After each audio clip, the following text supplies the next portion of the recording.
You are listening to the new WCEG Network on WCEGTalkRadio.com.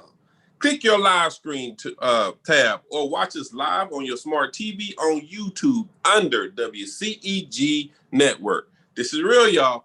Go and look us up on YouTube under WCEG Network and watch us live on your TV screen.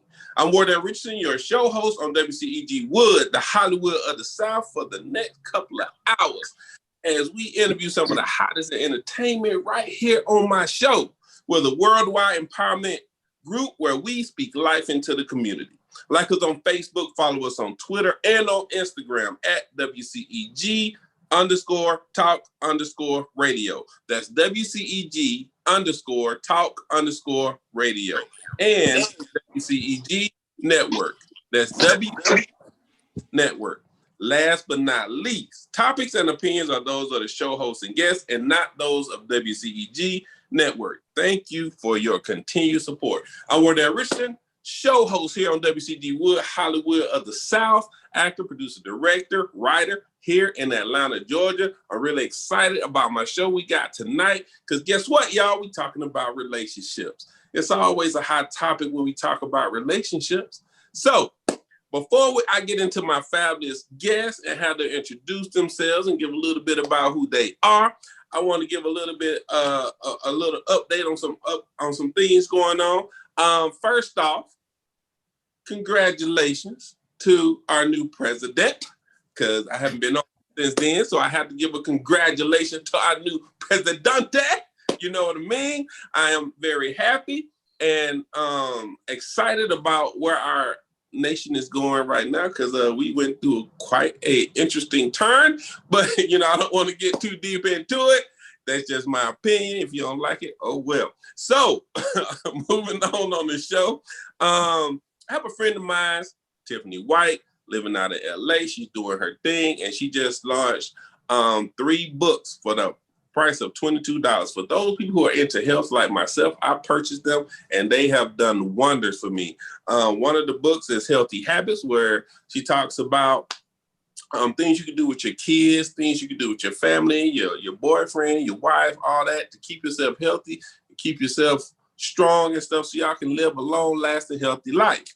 Another book is Top Juicing Recipes. This is the one I use all the time. She got juicing for anti-aging, for losing weight, for protein, gaining weight, all kind of juices going on there. So I love it. It's awesome.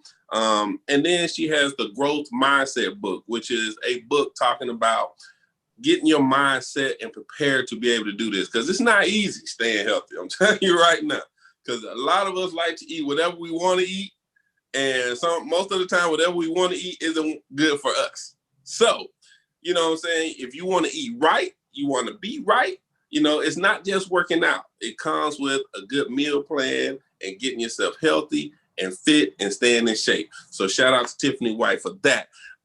Also, last but not least, I always have to talk about my movies. If you hadn't seen my movies on Amazon Prime, go check me out. The 30-Day Rule is out on Amazon Prime and it's on YouTube for free. Is on Amazon Prime.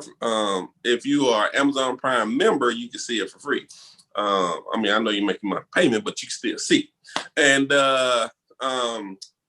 Flesh and Greed are on there, and a movie by the name of Addiction by Subtraction. The first 3 I named to you, I also produced. And my man Ladarian is in one of them. He's on the show tonight. So you got to go check him out. It's some good projects, some good movies you can see. And, support it, bro. You know what I mean? You got to support each other out here. Now, I'm going to get this show kicking and going on the road because, I've been looking forward to February. February is one of my favorite months. It's the month of love. You know what I mean? It's the month of love. So it's my favorite month, even though it's the smallest month. You know what I'm saying? It's one of my favorite months because guess what? I get to bring guests on my show and we get to get nitty and gritty into relationships, And the topic of this one is, are relationships hard or do we make them hard? That's an interesting question because I hear both sides. And we're going to get both sides of that from my fabulous guests. So first, ladies are always first. I want to bring to you, Chere, say something. Chere, what is going on? And yo, you are on mute, sweetie. There you go. Hey, how you doing? Good. How you doing, Wardell? What's cracking? Man, life is cracking. I'm so excited to be here tonight to talk about love with all the fellas. This is gonna be amazing. I'm excited. Thanks for having me. Good to see your face. Hey, no doubt. I've seen you forever. I do this is a few people I had to go to, and these people that's on my panel today are some of the ones I have to go to every time because y'all got things to say. You know what I'm saying? So yeah, I got to say something for sure, definitely. And I love that Ladarian and Kelvin are here. Like, who else? Who else could I say something with? And we got Tabitha Duncan in the building. But before we get to all them three, you know, let everybody know a little bit about yourself, who you are, where you from, how you got here if you're not from here. Oh, yeah, I'm not from Atlanta, but I've been here 20 years now. So still Ohio State, the Ohio State Buckeye. That's where I'm from, born and raised. Don't ever get it twisted. And so, yeah, I'm an actress and media personality and also advocate on behalf of victims, men, women, and children. And living the life, you know, it's pilot season, so auditions have been crazy good. Yep. Gosh, the past 3 weeks, I could say. Like, I think I've been auditioning every day since Thursday. Nice. Nice. God is good. God is good. I actually also just accepted the position as editor-in-chief of one of the major magazines here in Atlanta, which will launch in a couple days when they do the press and everything. So I'm excited about that. That was a big jump for me. Also, I took on the main columnist in Event Therapy magazine that just launched here in Atlanta. So I'll be writing a column about therapy around events and everything that we do in the industry itself. And so just bring some light to it as well. So that, and what else happened? I got engaged Christmas Eve. So I was wondering if you was gonna miss. I was wondering. You know, I kept that on the low for a long time. Thank you. I'm sure we'll hit some topics as to why I kept that under the rug. But yeah, so life has been good. I did contract COVID coming into New Year's, actually the first New Year, but thank God it was nothing like it could have been. And my body healed. And I think that's due to living a healthy lifestyle along with prayer. That's what's up. A good lifestyle, what I put in my body. So yeah, and I know you from the industry as well. So it's good to be connected. No doubt. And you know, we're going to get in all this, but how in the world you got all this going on and you able to get engaged and all that? Like, man, you just a whole load of stuff right now. I took on this saying back about 2 years ago, don't announce it, present it. And so I don't do the coming soon and this, I don't do all that. When the contract is signed, when things are ready to roll is when I present it. And I'm careful about what I attach myself to nowadays. And so, you know, I carefully consider stuff before I put my name on it. And when it comes out, it needs to come out right. And that's just pretty much how, you know, I'm not chasing the fame, but the check. I need the check. That's what I'm talking about, getting that paper. I need it in my life. So we got another female in the building, Miss Tabitha Duncan, from the hit platinum artist and the group Cut Close. What's up, Tabitha? Man, Dallas, sound like you was trying to remember everything, man. You know what I'm saying? Was it in the corner somewhere? You was waiting for it to come up to the front of the load. I'm so excited right now. I got everybody on here. Why can't I see your face while I'm looking at a picture of you and not man, because you know what I'm saying? I don't feel like it like that. You know what I mean? I've been running around all day. You know what I'm saying? But that always keeps me right. You know what I'm saying? I got to worry about seeing if the good side, bad side, lighting and all of that. You know what I mean? So, you know, that's the gist of it. But I've been running around, heck, you know what I mean, since this morning.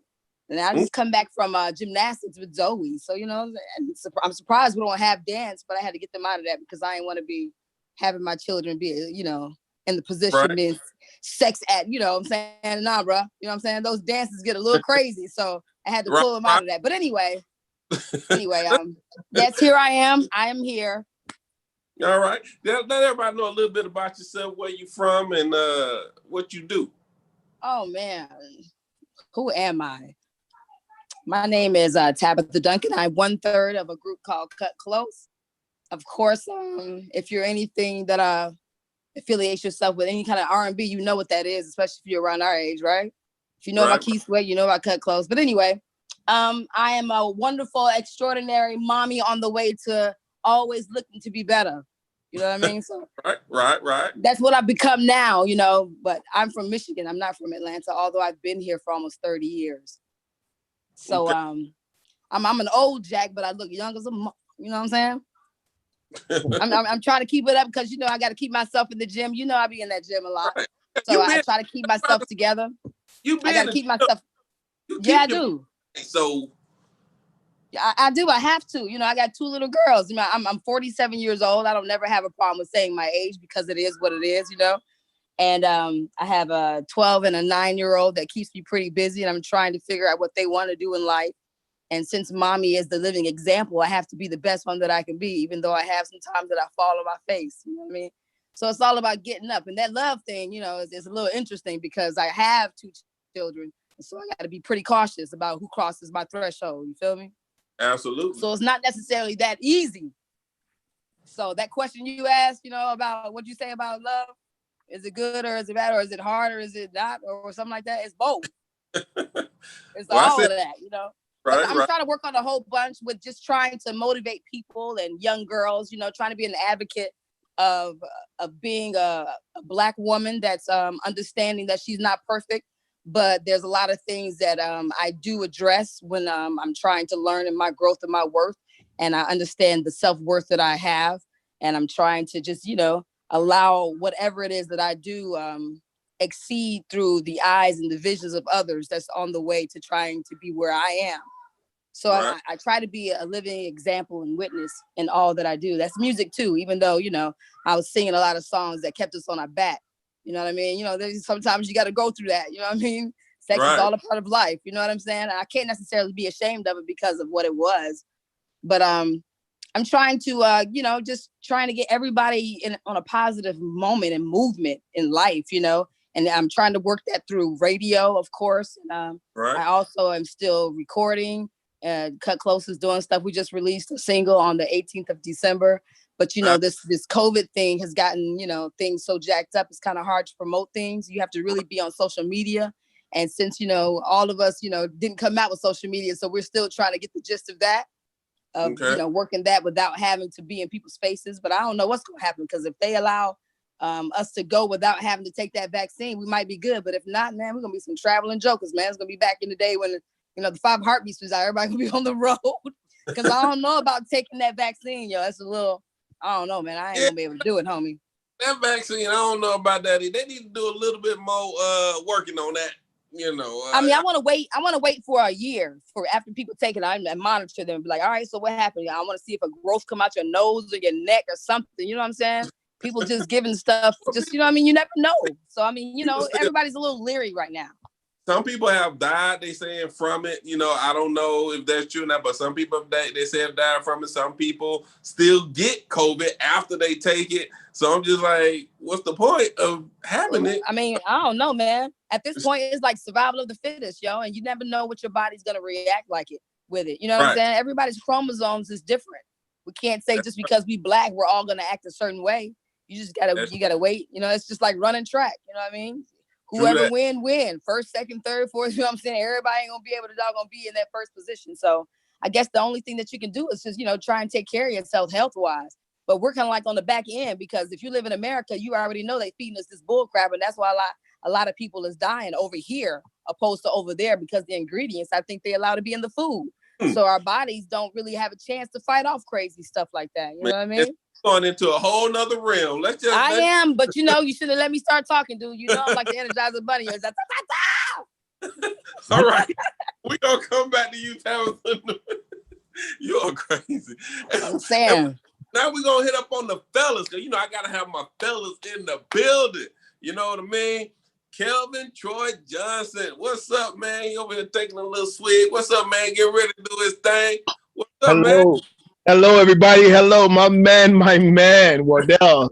Thank you guys so much for having me, for you thinking so much of a brother to bring him in here to talk about love. Hey man, I bring you in here. You the man now. You the expert in this relationship. Gotta bring you in here to give you a little tidbit. You know what I mean? Yes. So thank you so much. I'm Kelvin Troy Johnson, you guys, creator of Love Coach Atlanta. I'm a dating and relationship coach.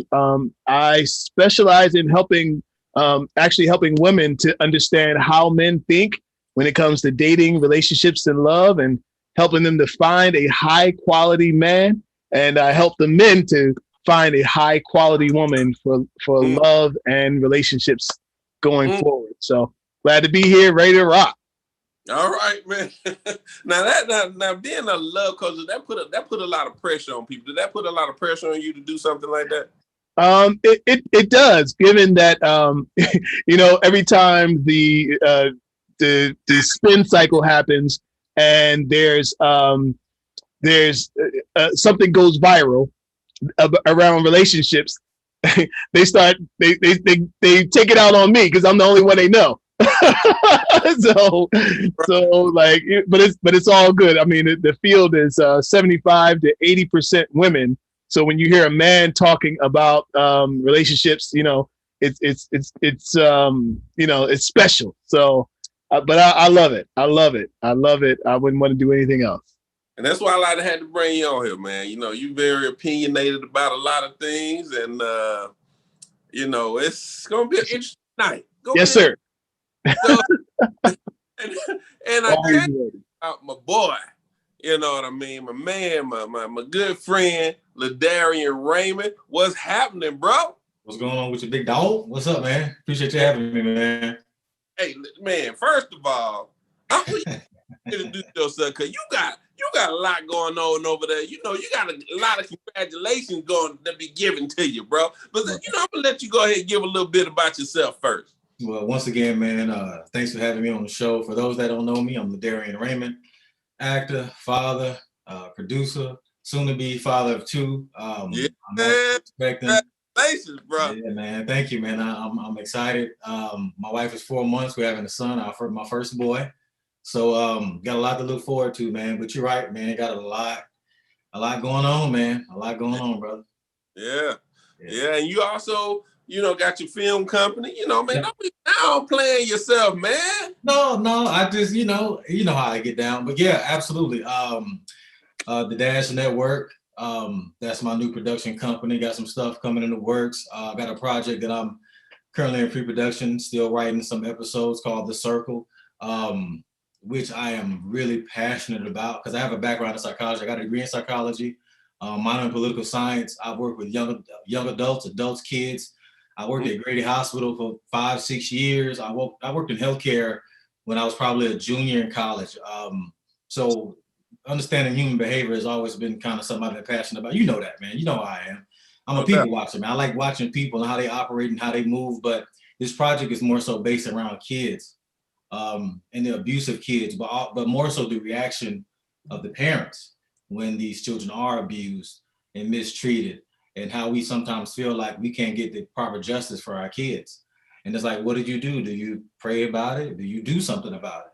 And that's what this project is about, because I, for one, work with children who had some severe, really terrible things happen to them. And you just see that distraught, you see that hopelessness in the parents. The kid were abused. They was a victim of rape, and the dude may have did 2 or 3 years in prison. And that dad, he's still angry. He want to do something about it. I mean, should he seek his own justice to get some peace?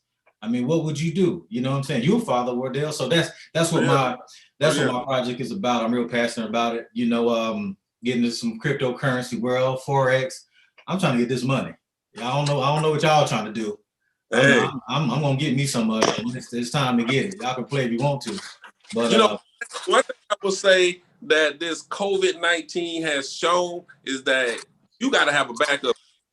You can't get out here scrolling thinking that this one thing you got going on is gonna be it. You know what I'm saying? You got to have a backup plan. So financial independence is a must. It is. It's a must. You gotta have it.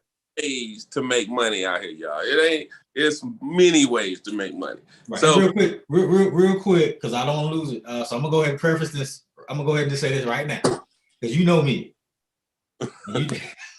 You know me, and when it comes to how I feel about relationships, especially between Black men and women, some of y'all gonna get mad. Oh yeah, I'm telling you right now, because I come usually from a whole different perspective, and I challenge a lot of people on how they think and certain ways that they was raised. So hopefully people watching don't get offended, but you know me, I gotta be me, man, and I can only speak my truth. So hope y'all ready.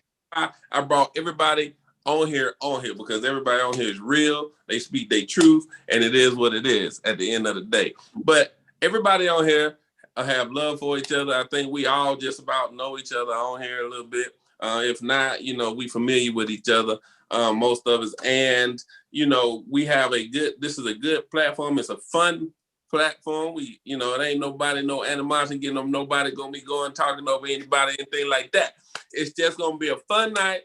And, if you got a difference of opinion, you just have a difference of opinion. So with that being said, let's get right on into this thing, because, one of the things that the reason I titled this segment, "Are relationships hard or do we make them hard?" is because I hear this all the time. I hear people say, man, it's just hard being in a relationship. Are you making it hard? Or is it just really hard? Or are you trying to make something happen that shouldn't be happening in the first place? Mm. So, with that being said, I'm going to let Chere go first. What's your opinion on that? Love coach was going to go first. Look, I think that we as people complicate everything. I agree. don't think relationships are hard. I think you hit the nail on the head when you said, are you trying to make something work that shouldn't be trying to work, right? And I say relationships are easy. It's us. The complicated part is we don't want to check our egos. We don't want to check ourselves. We don't want to heal from things we've been through in the past. We don't want to realize that things were our fault. We don't want to look at the fact that we could have been wrong. And we don't want to do any of that. It's all about checking ourselves. And so we bring that pressure onto the person that we're in a relationship with, and we blame them. And then on the flip side, some people that really are healing and able to express themselves, they're with somebody who is not there with them. They're not equally yoked. Right. So then they can't receive it or reciprocate it. So it's us as people. We complicate everything. Us. And do you feel like that the reason why is because we're trying to get something out of that person that we're missing in our own personal lives?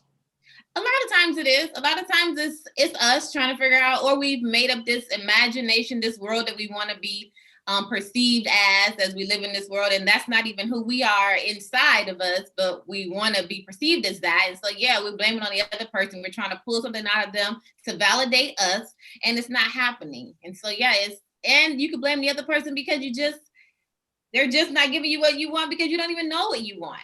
Exactly. It still goes back to us, and people don't want to face that hardcore truth. It's you, right, Kelvin? Okay, so the question is relationships hard? Relationships are challenging because it's two becoming one.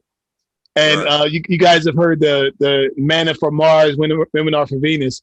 I heard it's put this way, that men think differently, and men think more like a dresser drawer, right? There's a drawer for everything. We got a drawer for work. We got a drawer for the family. We got a drawer for the relationship. We got a drawer for whatever it is. Whatever it's time for us to do the thing, we go and do the thing. We pull out that drawer. Okay, it's time for work. So this is the reason, ladies, that sometimes you ask the guy, why didn't you call me at lunchtime? He's like, oh, well, or she'll say, you didn't call me all day. And she's like, you wasn't even thinking about me while you was at work. Guess what? He probably wasn't.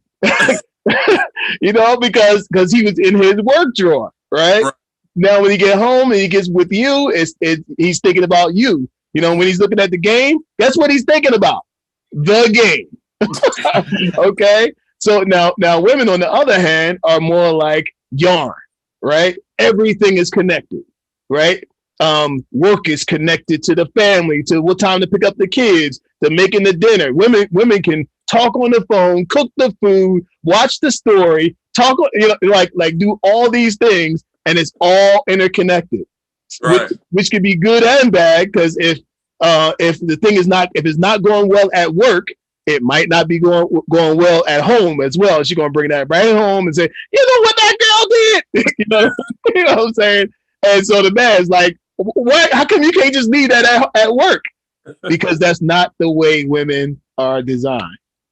I gotta give men more credit than that. That's an excuse that men use, but y'all can think more. Y'all can think about more than one thing at once. But we don't hear what Ladarian have to say. But I would know. You giving commentary already? I mean, I can. Hold on. Are we gonna let the brother talk? Come on, Ladarian, hurry up! I'm just waiting on my turn. I'm trying to be nice. I'm just gonna I'm gonna let everybody get it out. I'm just waiting my turn. Well, I'm going to jump in then. Okay, so I think, of course, I think relationships all work. I think everything takes a little bit of work. I think we do overcomplicate things and we can make it hard. But I think one of the biggest issues, and man, I really don't know where to start, because it's so much. There's so many layers to being in a relationship and being married, being a married man myself. But I think one of the biggest issues that I found as a Black man, being from the dirty South, I'm from Statesboro, Georgia. I am from a small little country town where I ain't never had nothing.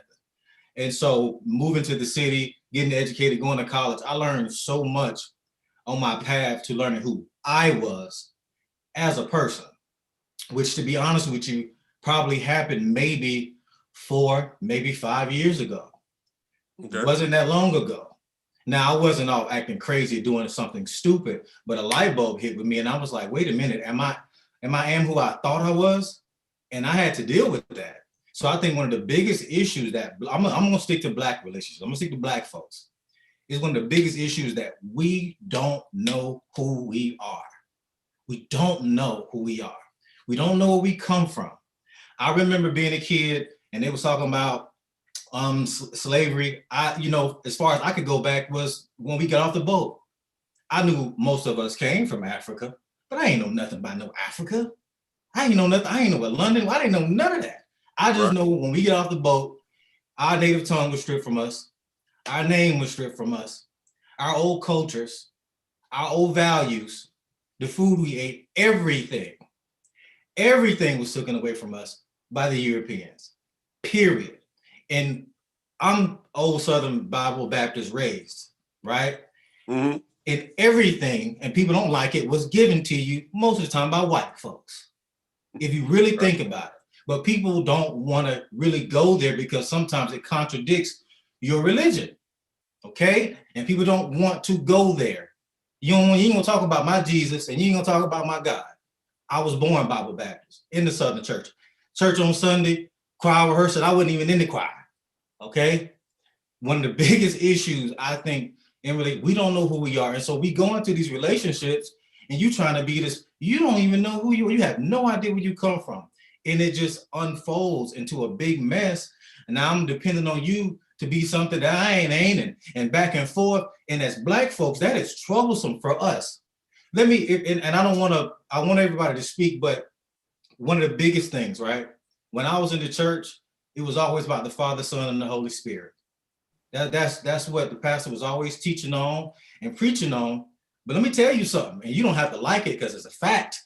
But before we got on that boat, in ancient African spirituality, it was the Father, Son, and the woman. She was never forgotten. She was never belittled. She stood beside her man. He never stood in front of her. Her womb was sacred. He understood that because and men don't want to admit it, there ain't no place he'd rather be than inside his woman. Do you hear me? And that's the truth. And in those times, we understood that. And we respected our women and we treated them. Not to say that the brothers not respecting their women, but let's be real. It's a lot of foolishness going on right now in our community. And that's the truth. We ain't respecting each other and we ain't respecting ourselves right now. We lost that along the way from Africa to this country. And it has messed us up because if you look at it during those slavery times, Master was mistreating his woman too. She stayed in the house, she cooked, she cleaned, she took care of them babies, and you don't talk back. And you know what we did? We turned it to the same thing. Because last time I checked, my grandma had her first kid when she was 14, 15 years old. And my grandfather was older. And she had better had done what he said do. And it went for generation to generation to generation. But you know what's happening right now? Women ain't having it. Women millionaires, women getting that money. They becoming strong and they not with it. And it's we got a lot of It's a lot of this going on right now. Because women are like, wait a minute, I'm strong, I'm independent. I'm who I am. If I want to preach, I should preach. If I want to own a business, and because I'm making money don't mean I gotta, bow down to you. What you talking about? I can respect you and love you and treat you well and treat you as an equal. But guess what? Then you got the brother. You making more money than me. I don't feel right. You know what I'm saying? I ain't. And it's just, and then you have some women making money. They need somebody above their level. You ain't on my level. You can't do nothing for me. And then you got some saying, I don't need a man. And you got some guys saying, I don't need no woman. And I want a woman. I want a man. Boy, you gonna get me going, boy. Now, what? You gonna get me going. I'm sorry. Y'all go ahead and speak. I told you don't let me go for her. Don't let me go. Tabitha, are relationships hard or do we make them hard? Oh, yeah. Well, you hear that? All of those, it's hard, all right. It's obviously definitely hard. And the only thing that we get any kind of resonance is from us. So we do make it hard. So it's both of those. And Ladarian is correct. We don't know who we are, but I think that ultimately and essentially we are a people that have been indoctrinated by a lot of things, not just Europeans, but just the overrule of someone feeling like they're better than someone else. And so it goes further and it's so much deeper than just coming over here, from Africa and trying to figure out what our native tongue was, because even without that, you have to understand one another as individuals. Forget cultures and all that stuff. It's about respect. Exactly. And if you understand that, just the respective person shouldn't even have anything to do with culture, but unfortunately it does, because people have to put labels on things. And labels have superiority to it. So, obviously you have CEOs all the way down to the pawns, you know what I'm saying? If you want to talk about chess, you know what I'm saying? Queens and kings in the pawns, you know what I mean? And that's just how life is. And this is how they basically structure life. And they have to have some kind of, stair step of a situation for any kind of culture when it comes down to relationship and love to work and understanding your place and in that whole relationship. And so, although there's a whole bunch of distractions from A to Z, and you can pull them out your behind from here until the end of time, because it will be until men does not exist anymore. And everybody is right, because everybody's experienced everything that they're talking about. You know what I mean? So it's not really about trying to figure out what's not right, because there's a lot of different situations that people have been in.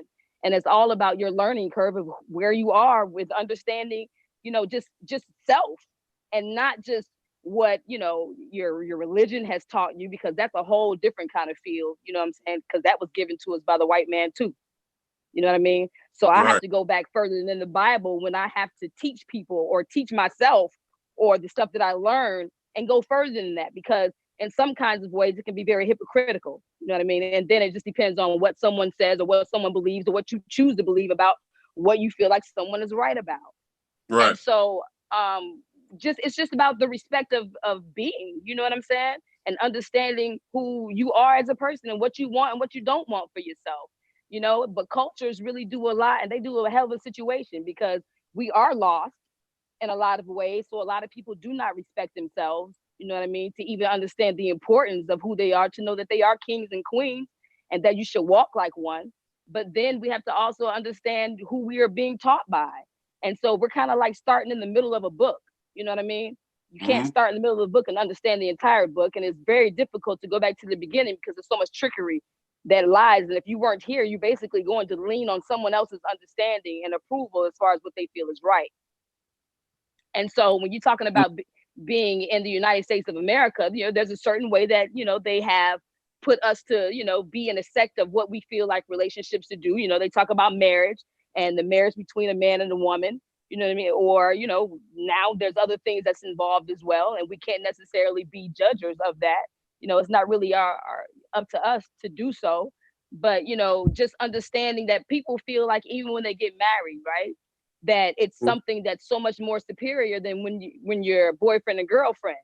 But in retrospect, nothing could be further than the truth. You know what I mean? Because it should be about the respect that you give one another. And a marriage license shouldn't make it, you know, more precious than if you said that you want to start, you know, a situation, that you should give each other that kind of respect, right? Right. But I think promiscuity has did such a number on how we feel about a woman's sacredness, and when they do become one, you know what I mean? Because it's very difficult to try and really even be on the same line when you are different individuals. You know what I'm saying? There's only so much you can do when it comes down to walking the exact same line, you know. So there's no such thing. It's like fingerprints. Everybody got our own ones. You know what I'm saying? We might be on the same road, but I'm walking my own path. You know what I'm saying? You gotta stay on your own path whether you like it or not. You know what I'm saying? Ain't nobody Jesus. I can't come carry you. I can help.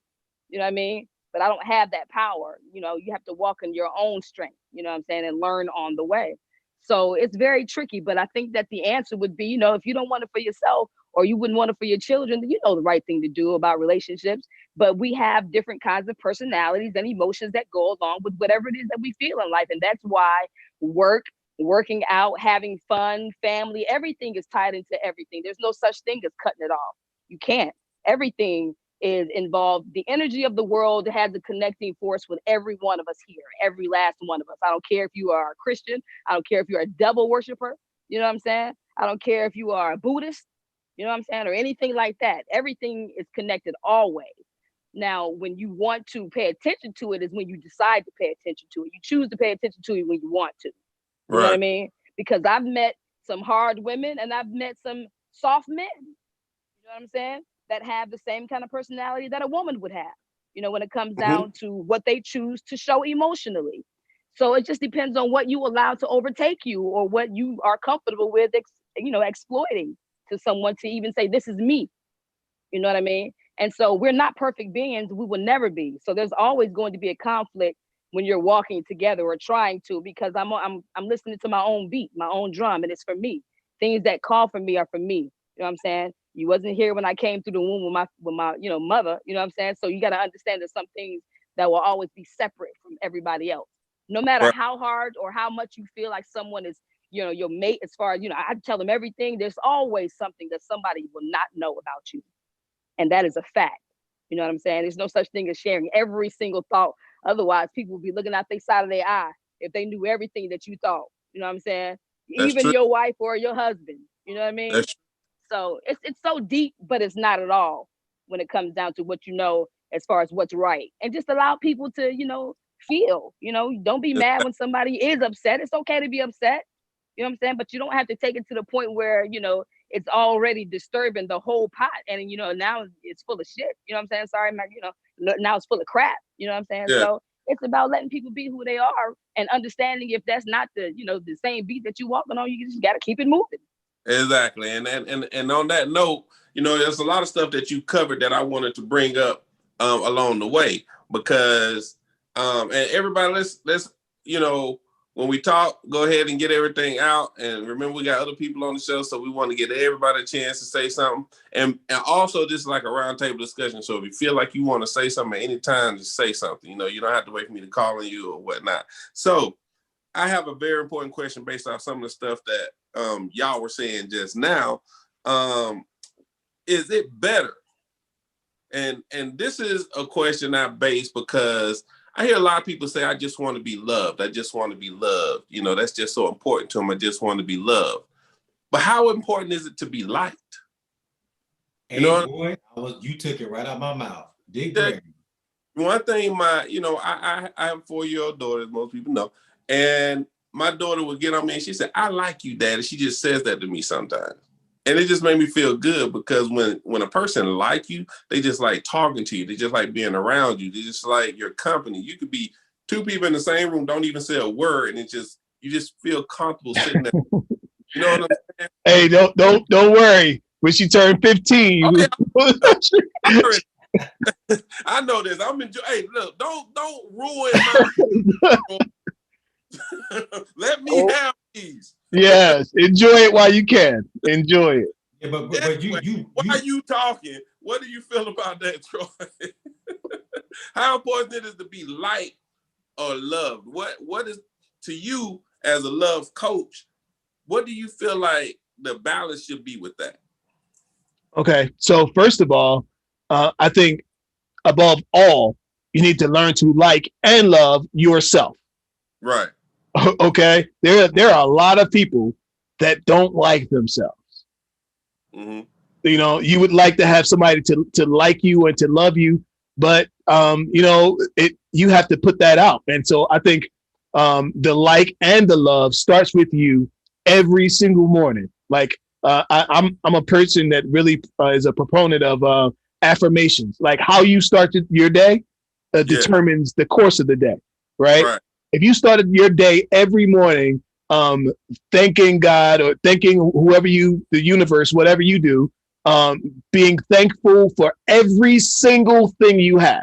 I'm talking about I'm so thankful that I have feet that can step on the floor and support my weight. I'm so glad I can take a step into my bathroom.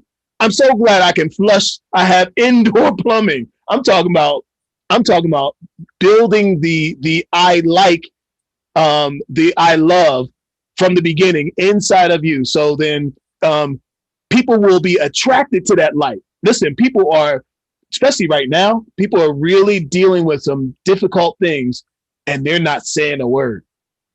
I've always, I heard it said a long time ago that people are walking around with an invisible sign on their forehead that says, make me feel good. Mm. So something that you can say, something as you fill your own tank in that morning time, in your thankfulness, in your appreciation for being alive, right? You have no idea. Listen, that makes you likable.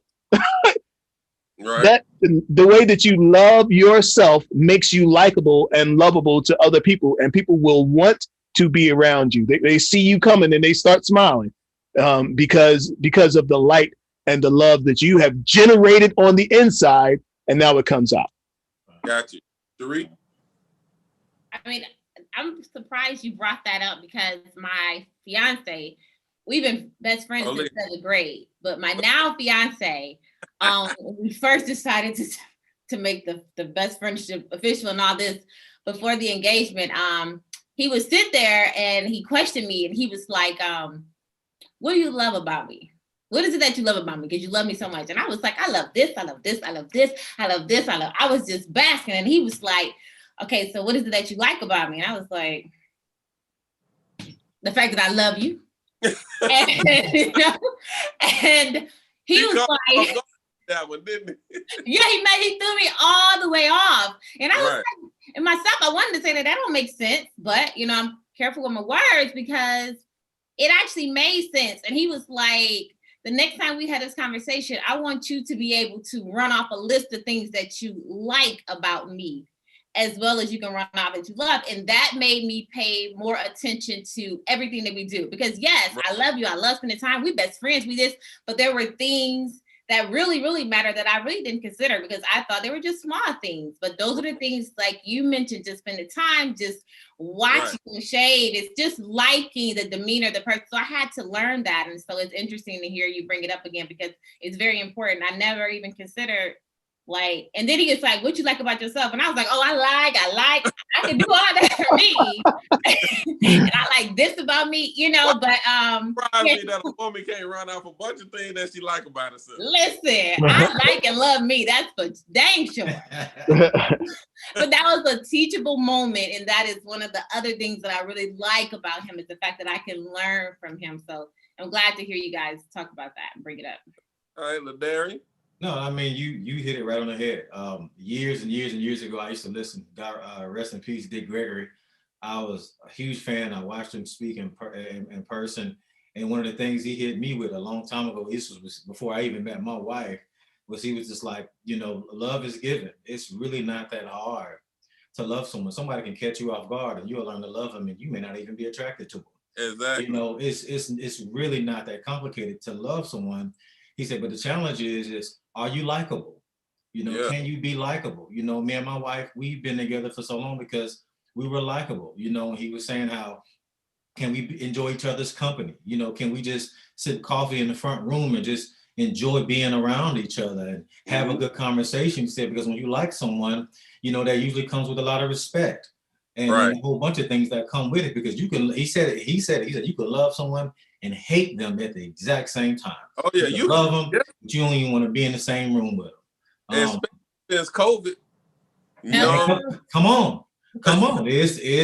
It's really challenged a lot of relationships. They thought they was in love, and they come home and I don't like this about you, and I can't deal with you on my nerves. Next thing you know, here comes the divorce. The divorce rate for last year was so high. Yeah, it had almost, I think they said tripled or something from before, because now people had to face each other. They had to sit in the house and they had to figure out, do I like you? Do I even know you? You know, the divorce, and they realized that they didn't. You know, a lot of people live off the fact that they can go to work every day and they don't have to see your face all the time. And that's their peace. That's their time away. And then they come home and they become this whole person that they want you to be. Right. That's right. You done lost your job. You know, you didn't got sick, you know, and you know what? And it's funny you brought that up real quick. And I think that's when a lot of people found out what unconditional love was really about. Oh, yeah. Because truthfully, people don't like when I say this. I do not believe in unconditional love. There's always terms, and there's a condition when you marry someone. Oh, you beat the hell out of me, I'm gone. That's a condition. I'm out of here. You cheat on me, that's a condition. I'm out of here. The real true unconditional love is actually between, you know, the parents and their child and vice versa. That's unconditional love. Because usually no matter what your child do, that's your baby and you will always love them. But relationships are a little bit different. And I think COVID actually challenged that.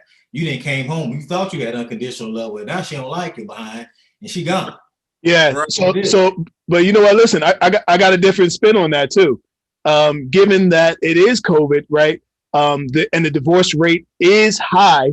Here's something that happens generally. Like, people will delay getting divorced for two reasons. There's two reasons they delay getting divorced, right? Okay. One is health, right? You don't get a divorce when you're sick. Okay? Like that's not something you do. And the second is, you don't get a divorce when you lose your job. When your money's not right, you're not in a hurry to go start a life somewhere else. You stay right there. So we had both of those things happening at the same time. Okay? So there's a lot of people there's a lot of blood in the mouth, because a lot of people are biting their tongues. You think the divorce rate was high last year? You just wait until after the pandemic's over and people get them income tax checks come out. That's right. You just wait. You know, but also there are some people who have figured out that they really do love each other. Right. Because after you have nursed somebody back to health, you know, after you've been careful about how they move and how you move, or even lost loved ones because of it. Like you're a lot, for some people, the bond has actually gotten stronger because they've had to go through these situations and they were kind of in some ways forced to still be together. Mm-hmm. So they learn that they can overcome. If you can get through this, you can get through anything. Yeah.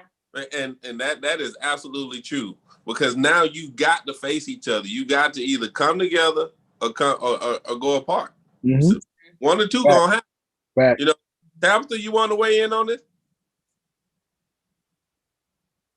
Oh, what are we talking about?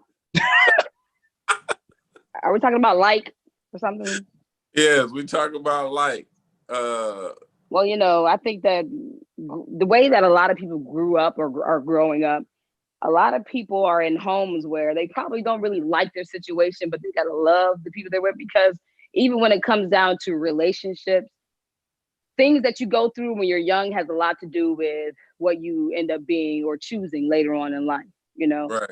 So, you know, some of us have been through unfortunate situations where, you know, it could have been, you know, something that happened with a family member that you just don't like and you just have to love them anyway because it being your family member. You wouldn't want nobody to hurt them or whatever. And so I think that when it comes down to that like thing, you really got to like some people to be around people, period. Right. So I always pay attention to whether I like somebody, because if I can't stand your side profile, you know, when I'm mad at you, it's going to be a problem. You know what I'm saying? So I got to like you even past that, you know, even small things like that, the way somebody chew, crunch, snore, all of those things start getting in trouble. So you really going to have to like a lot of things. You know what I mean?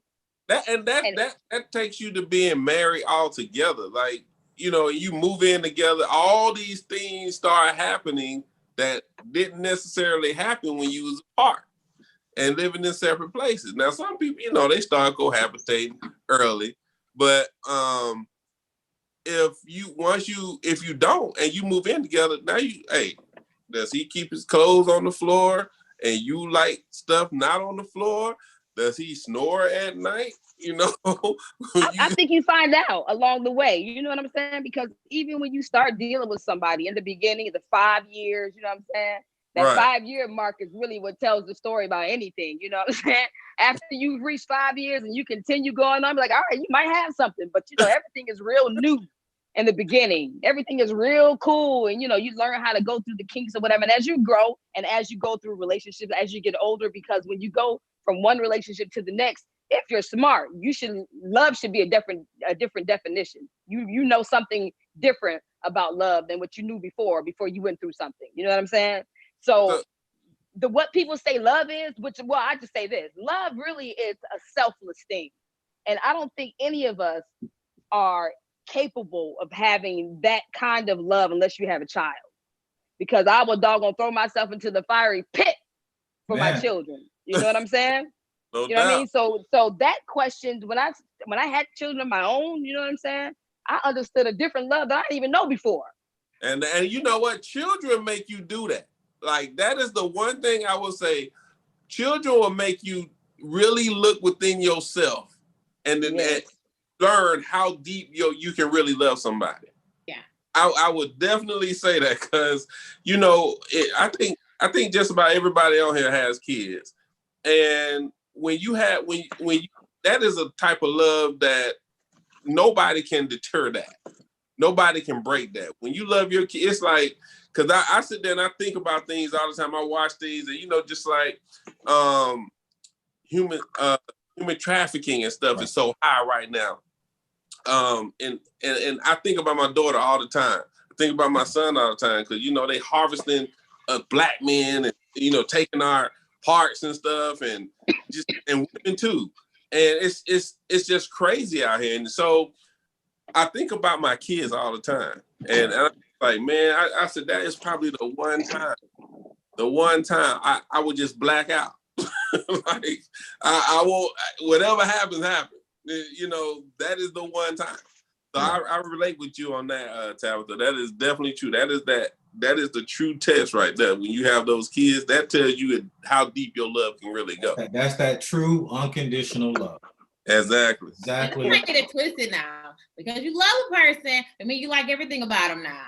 I mean, you ain't gonna like everything, but you can deal with it. Right? So that's not what that means. Right. I don't think that's what that meant.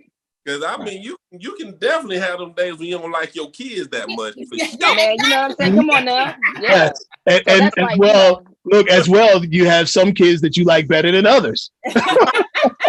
That's pretty much the truth. You know what I mean? I'm from a family of 15. So my mom has 9 sons and 6 daughters. So I definitely understand all kinds of walks of life when it comes down to schizophrenia. Because that's what it is. You almost got to be a schizophrenic yourself to be able to deal with so many different personalities. Thank God that I was able to grow up and seen a lot of different situations where I'm not necessarily too green when I meet people, you know, because most people do move the same when it comes down to their feelings. People are selfish to themselves most of the time, and you gotta be. Because if you don't love yourself, in some cases you gotta be, you know, and some people have been through so much that they've been taught that through the hurt. Yeah. So it's kind of like you know, I'm putting me first. And that's people, and they'll go through a season of putting themselves first until they grow out of it. You know, it's just in that season, you should stay with yourself. You still, you know what I'm saying? Yeah, to health, that's healthy. You know what I'm saying? That's what we call healthiness. You know what I'm saying? So everything is for a purpose when you understand what you have to nurture as self, you know what I mean, what you need.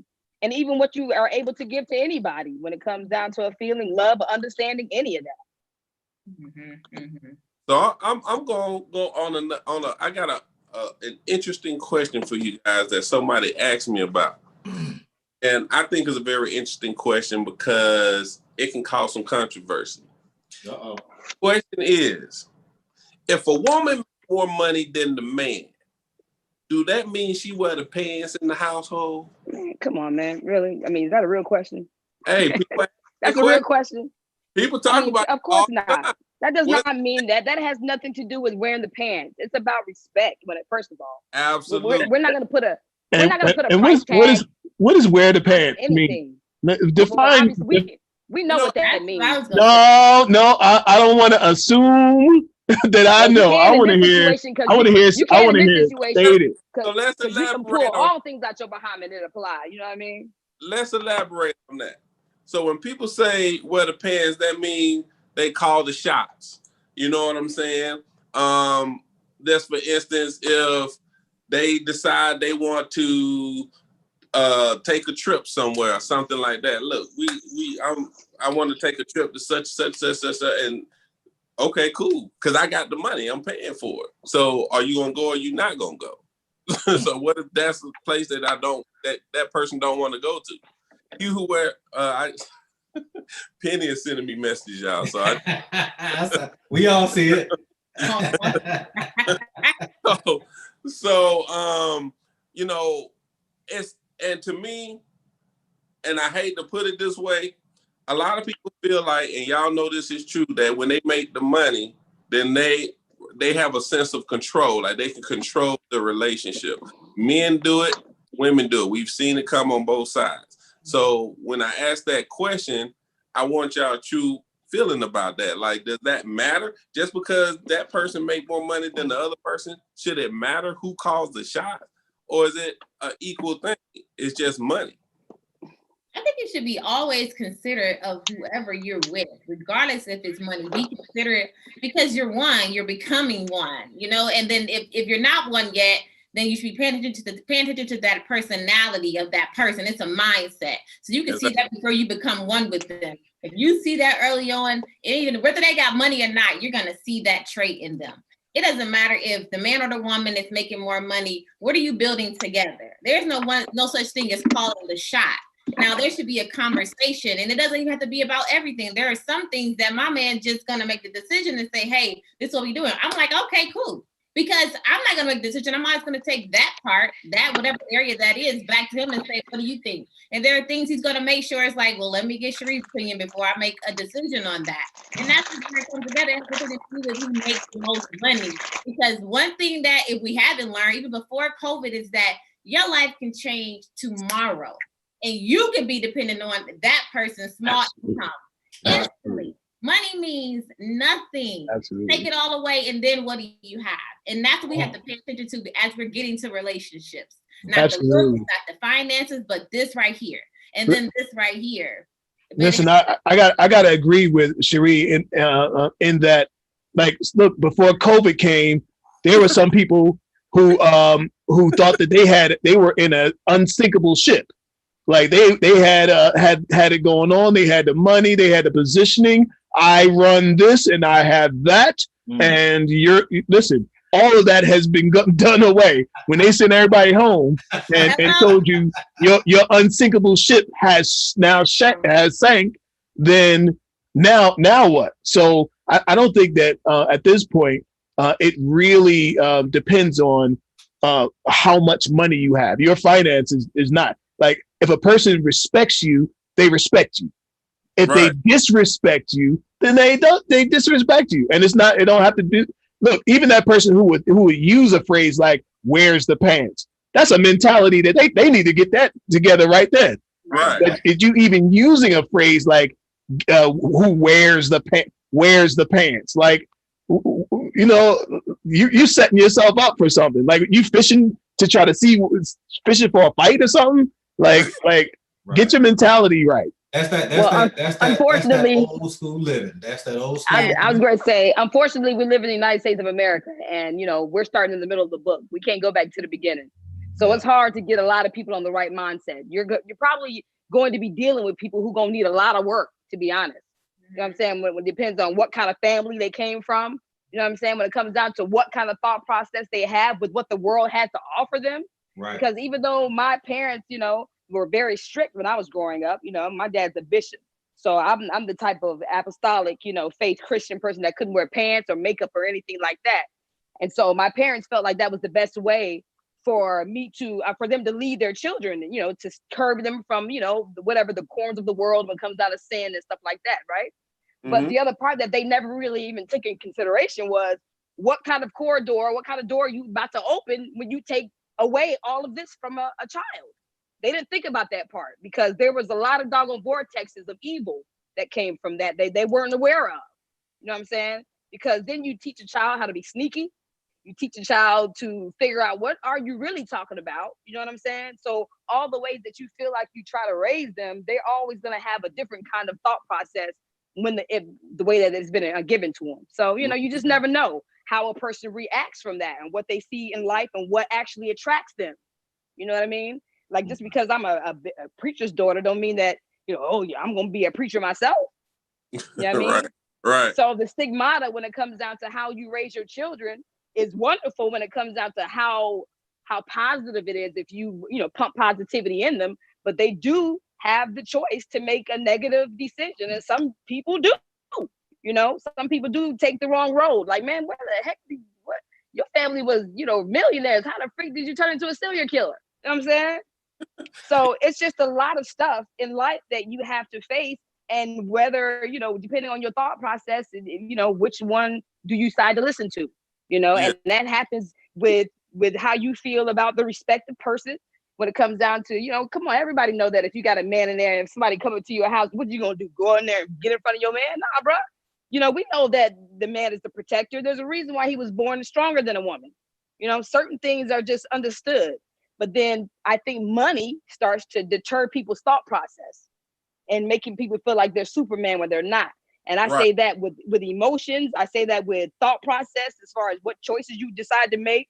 Or even to say, I decide this because I make more money. Like, capitalism really does a lot to people's psyche to think that, oh, God, I made it because you have a lot of money. But that's not really your truth because you're still alive, which means there's another obstacle that you still have to go through that you haven't even gotten to yet. So that can't be the answer of everything. Money cannot be the preface of everything, although it is when it comes down to how we move.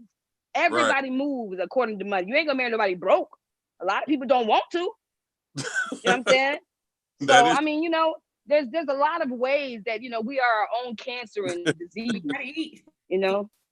But let me, when it comes to the whole wearing the pants thing, or basically who controls the relationship, who makes all the decisions, whoever quote unquote is running it, the problem with that is it creates this imbalance and people don't, and once again, it's just, we don't know. Life has always been about balance. There's going to be good and there's going to be bad.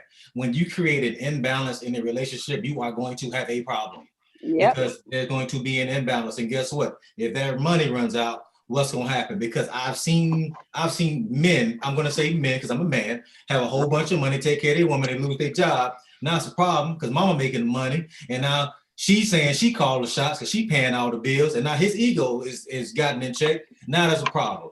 And with the COVID and all the divorce, guess what percentage of the divorce was based off money?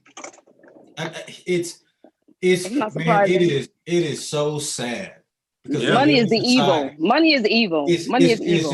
It's people are so controlled by that mighty dollar. They just don't. I've had people ask me, I might be at the gym or somewhere, somebody, man, who ran a relationship? You know what I tell them? We run each other. And what I'm basically telling you is that our relationship is equal. There's certain things that my wife is better at than me and vice versa. And we have that understanding. It works. And let me tell you something. I'm 6'3", 235 pounds. And let me tell you something. That little woman downstairs is about 5'2". She's pregnant. I ain't gonna say her weight. But basically, if she had hit $5 million tomorrow, baby, where you want to move? Where you want to go? Right. What you want to do? What kind of car you getting? Okay, that's what's up.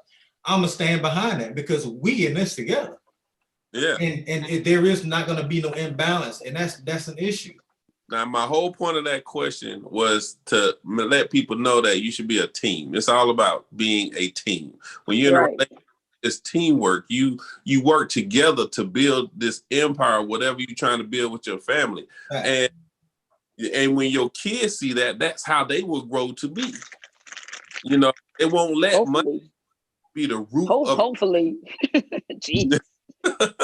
Man, I've seen it all. You know and it's really sad because money has a lot to do with a lot of marriages and relationships, unfortunately. And we don't want to admit it because, especially Black folks, we've always had limited resources, and we finally get a little bit of taste of something, and we don't never want to go back to what it's like to struggle again. And once again, that's the whole psychosocial development and psychology that dates far back, and it's really, really sad. But Wardell, me and you've had conversations a lot about relationships, and I told you one of the biggest questions that I had to ask myself when it came to my wife was that, would I be willing to die for this woman? And vice versa. Because if you're willing to die for me, everything else is BS behind that. I ain't got to worry about no money, because there's been times where I didn't have no money, she had it, and vice versa. And we are still here. And hey, but wait a minute. That sounds all wonderful for you and for her. But I know as a men's counselor for many years, I knew plenty of men who would throw themselves in front of a train for their woman, but they still had 3 others. Okay, and they still. Let's talk about that too, Wardell. So write that down. Let's talk about that. I want to. That's good. You know, they still had other things going on. So let me speak on that money thing just real quick. The thing is, right? The problem isn't green pieces of paper, right? The problem isn't that you'd like to have 100,000 green pieces of paper. Those green pieces of paper are just pieces of paper, right? But what it is power and resource, and what that paper affords you to be able to do. Yep. But if you are now, of course, so then we go off to work. We could go off to make that dough, right? Because of what it will afford us. But I think it comes back to you just being content. What if you could just be content in what you have right now? Because people see too much to want more. You know, but here's a big tree in the but middle look, of the Garden Tabitha, of Eden and say, "Don't touch it." You know, Tabitha, listen. But that's the problem. Like, if you always want more, you will always need more. Yes, right. That's true. If you always need more, you're always going to be in the lack category of needing more. But once you get to the place that you know what, a wonderful thing happened to us during Christmas time, right? Around November, we kept asking our teenage kids, what do you want for Christmas? What do you want for Christmas? We started back in like September. What do you want for Christmas? I don't know. I mean, I don't really need anything. Same answer in September, October, November. We get all the way to Christmas time, and they still look. They say we don't need anything.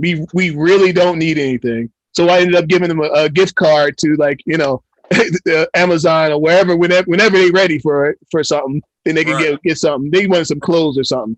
But even with the clothes, they didn't need the clothes because they ain't even going to school. Okay. And so I think, like, we looked at each other and was like, wow, we did something right, where when your kids can honestly say, I don't need anything. Right.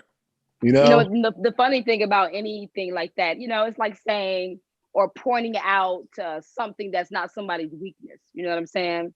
But find something that somebody really likes in a different kind of way, and then the need may increase.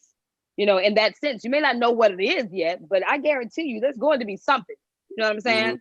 Yeah, it's going to be something that's a mentality though. That's what I'm saying. Like that's what I'm saying. It doesn't. it may be prejudice to certain things, but it's not prejudice to everything. Oh, of course not. But guess what? The mentality that we have is basically built off of what society gives us as far as what we deem to be important. Yeah, consumerism. Like, you know, consumerism, and it's all around us. However you look at it, you know what I'm saying? It could be consumerism, it could be sexualism. You know what I'm saying? There's a whole bunch of plethoras that you can find that in. That's just like trying to determine what a drug addict is. Somebody may, you know, consider it being alcoholic. Somebody may have a cocaine problem. Somebody may have a weed problem. There's different kinds of drugs that people get addicted to. Like there's different situations that people have a need or a want to have more in. You know, so the mentality exists because it exists in one thing. No one says that one thing is going to stay that one thing. It evolves to other situations. That's why I say when it comes down to the world, there's no such thing as disconnecting us, because every choice had something to do with the next choice and the next choice and the next choice. And so that's the same thing with thought process, with sight. When it comes down to determining something, when it comes down to your perception, you know what I'm saying? So it's like being born in the middle of something that's already been started and trying to find your way, and you got to go back a little bit. You know, but the beautiful thing though about that is that we have the ability to decide. You can decide right now that I'm going to be grateful for what I have. I can look around the room that I'm in right now. See, I like getting to solutions, right? You can look around the room that you're in right now and be thankful for every single thing in that room, right? And then when you leave that moment, you'll see, look, I really don't need anything more. Right. But there's a difference between needing and wanting and being grateful. I'm grateful for everything that I have. God truly blessed me in 2020, right? May not need anything right now, but there are things that I desire and I still want. And there's nothing wrong with wanting more or desiring more. And it is not all tangible things. It could be the fact that I want to see a vaccine that really does actually cure. So how do I do that? I want to have a technology that's really going to help our children in learning. It's like, how do I make that happen? So it's not always tangible, and there's nothing wrong with wanting more, just so that people that are listening does not confuse with what you're saying. I definitely want to get that out there. Like, you can definitely be grateful for what you have, but you still want more. There's things that I still want, and I'm still grateful for everything that God has done. But that goes right back, and you're absolutely right. Everybody is that balance again. It's having that balance in your life. Like you said, there's nothing wrong with wanting a little bit more, but you're still at the same time grateful if God or whoever your creator is don't give you nothing else. You're gonna be just fine. And I learned it a long time ago from my grandmother. You know, I was sitting up in an apartment, you know, no furniture, canned goods, had some rice and some bread. And I called her complaining and crying, and I asked about $2 and change on the counter. And she looked at me and was like, I think you got everything you need. You know, there's a lot of folks sleeping on the street right now. And that just opened my mind so much more. But you guys are absolutely right. And Kelvin, by the way, I agree, brother. I agree with you 100%. A lot of guys throw themselves in front of a train and still got 2 girls. So go there. Let's go there. Let's go. Let's go. This is about to be my next question. Because I'm so glad. I want to know why. Speaking of wanting more. Selfish. Since you brought this up, Mr. Kelvin. Okay. You had a man who would throw himself in front of a bus for his wife, but would still have 2 or 3 other women on the side. Why do you think that is? Because inside of us, just like we just said, is that desire to want more. Is that desire to want more. It's selfishness, yes. Yeah, it's ego. It's ego. Ego is the reason. Calm down, Chere. Calm down. All right, it's ego. And ego. Hey, how come the camera don't pan over here while I'm talking? All right, look, it's ego, right? Sheree, what's going on? Sheree, what's going on in your mind over there? I'm trying to, because I want to know why. I thought Ladarian had an answer. Okay, Kelvin, I thought you had an answer because you just set up and talk to these men. So you just either playing the man call. You don't want to tell us why. I mean, we know it's ego. That's the cliche answer. No. You just got up in a room and talk to these men sitting across from you, crying about losing their wife when they didn't have 5 women on the side. You know, why do they do that? Why do you need 3 and 4? You want to sit up here and tell the whole church you're going to throw yourself in front of a train for this woman. I'm going to go after you, Kevin. Kevin, I'm going to go ahead, bro. Go ahead. The answer, again, the answer is ego, right? It's that, listen, it's the inside of men, right, is that desire to conquer, right? It's in our DNA to conquer, to win. Every man wants to be the man, right? And inside that, in that conquer doesn't necessarily mean the right one person in their life, right? Look, monogamy as we have it today is kind of a new concept. Like in times past, men had many wives. Even in the Bible, men had many wives. You know, like. Yeah. Listen, that was because of war, dude. Not the same way, but anyway. No. It was because, listen, it was because of resources actually, and you could have as many. You can have as many as you could take care of. But it was mainly because of war. That was mainly because of war. Yes, and the need to keep going. And yes, war and the need to multiply so that you can your lineage would continue. So some of that desire to conquer and to have more still exists in us, you know. And so in order for us to not do that, we have to intentionally only focus on what we have. And stops y'all from intentionally focusing on one woman. All right, go ahead, Wardell. Go ahead, Wardell. What you say? Wait, hold on, Chere. What did you just say? What stops you from intentionally focusing on one woman? Okay. Back to the all ego. Right. So I agree with the ego and a lot of stuff, but I can only kind of speak from my experience. Yeah. I'm very proud of myself because I've never stepped out on my wife, but this is how I made it happen. I think in relationships, period, even outside of, you know, the man's his sexual being and his sexual drive and his ego, is that we go into a lot of these relationships cold turkey. And that's the issue a lot of times, especially with men, because we play, date, chasing cat and mouse game. Oh, we found the one we love. Man, that's my girl. I'm gonna do right by you. You get in this relationship, but you have not weaned yourself out of being in that game. You haven't had any time off. For me, I noticed that before I wanted one, I was like, I'm tired. I want a woman. I'm ready to be in a relationship. So, and people don't believe me, I did not date. I didn't touch a woman for a whole year. I lift weights, and I went to work. I had to get myself together. There was no way I was gonna go from messing with a bunch of women straight into a marriage. Not gonna do it.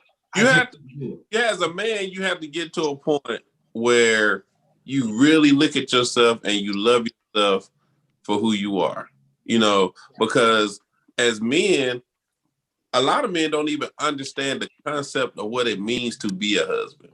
Right. They just see what they see on TV or whatever somebody tells them, but the true concept of being a husband, they don't get it. Most people get married for convenience. Yeah, that's number one reason that most people get married is for convenience. Well, that was hold on, Wardell. That was the original reason that people did it.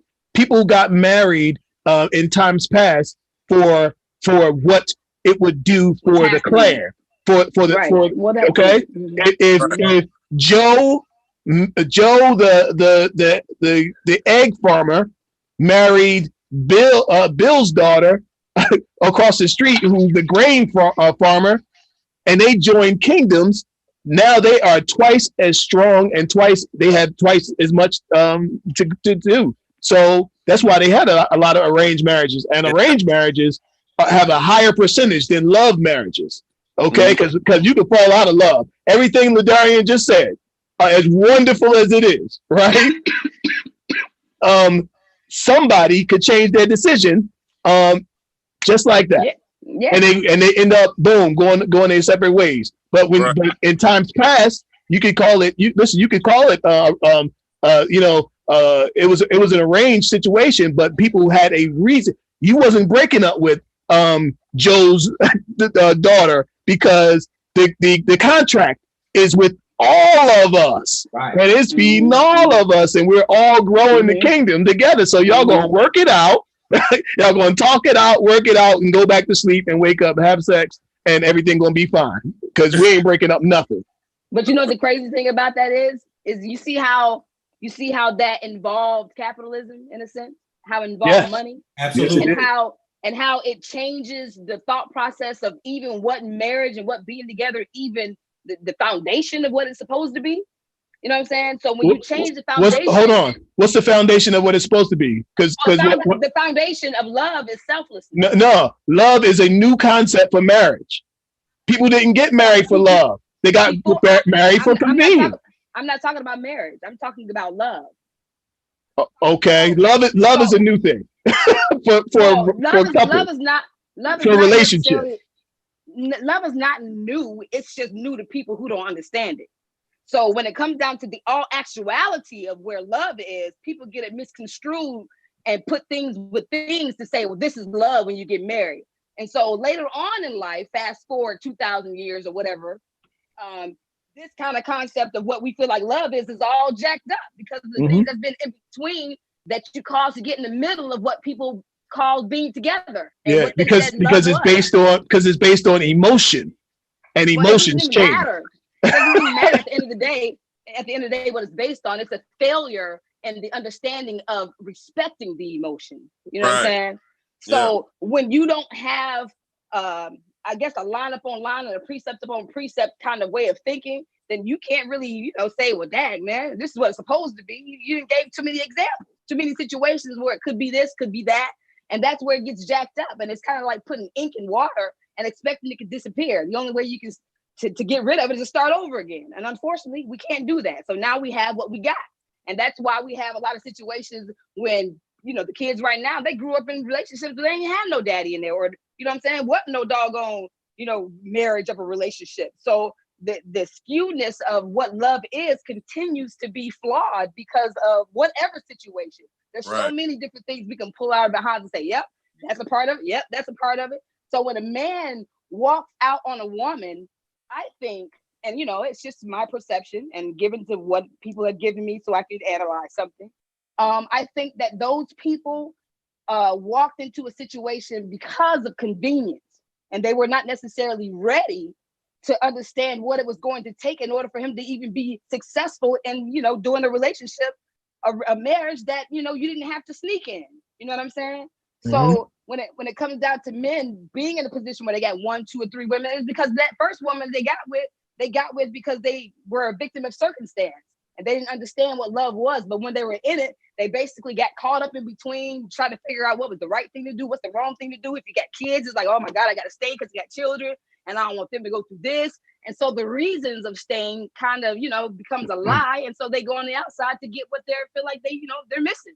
Yeah, which so I could say, Kevin, let me ask you something. Yes. Let me ask you this, because I know I had to do what I had to do for me to get prepared for my woman before I even met her, right? So men, we just physically, biologically, we wake up, brush our teeth, wipe our face thinking about it. You know what I'm talking about? We just have it all the time. Okay. And for me, I don't think it's so deep sometimes. Sometimes it's right on the surface, because I know some dudes that tell you, I'm like, man, why you mess with that girl? I wanted to hit it. That's why I got right. It wasn't nothing too deep. Ain't had nothing to do with it. No. Ain't had nothing. I wanted to hit that. Yeah. So with that being said, and this is real question. Do you think a lot of brothers or men in general should possibly actually really seek help about that? Because a lot of brothers, as soon as they are able to start having sex, they've been doing it and running and playing for 20, some 30 years, and then they decide to get married and they haven't broke that habit. Yeah. It becomes a habit, and it's an issue. Now you got 4, 5, 6 women, and you can't stop. So would you think these people or brothers need some help or get some real, therapy about that? Okay, so here's the Penny, the producer of the show, just hit the nail on the head when she said some men tally their, make their manhood, or they judge their manhood based on how many people they hit. Yeah. And how do you feel about that? Well, here's let me answer the Darian's question. You asked, should they seek help? Here's one of the things I'm saying more and more, and I'm going to just keep saying it, right? I don't think anybody at these days should get married unless they've been to therapy. Look, you need to sit down with a therapist and have the therapist ask you, why do you want to be married? Yeah. Okay. Yeah. I'm talking about both of y'all individually. Pre-marriage. I agree. Look, hold on. I'm not even talking about premarital counseling, because premarital counseling is the two of y'all talking together. I'm talking about individual counseling. I'm talking about somebody sitting there and helping you unpack the stuff that you got in your mind about being in relationships, the past, the things that you dealt with, a therapist, a love coach, or somebody that can sit down and help you unpack why you want to make this decision to be be one with another person's whole life. Okay, look, you don't hold on. If you want to go and be in a CEO, or you want to be an executive at Apple Computers, at Apple, they're going to they taking you through a rigorous test. They're doing a background check. They're going to do all kinds of checks. They're going to give you a psych eval.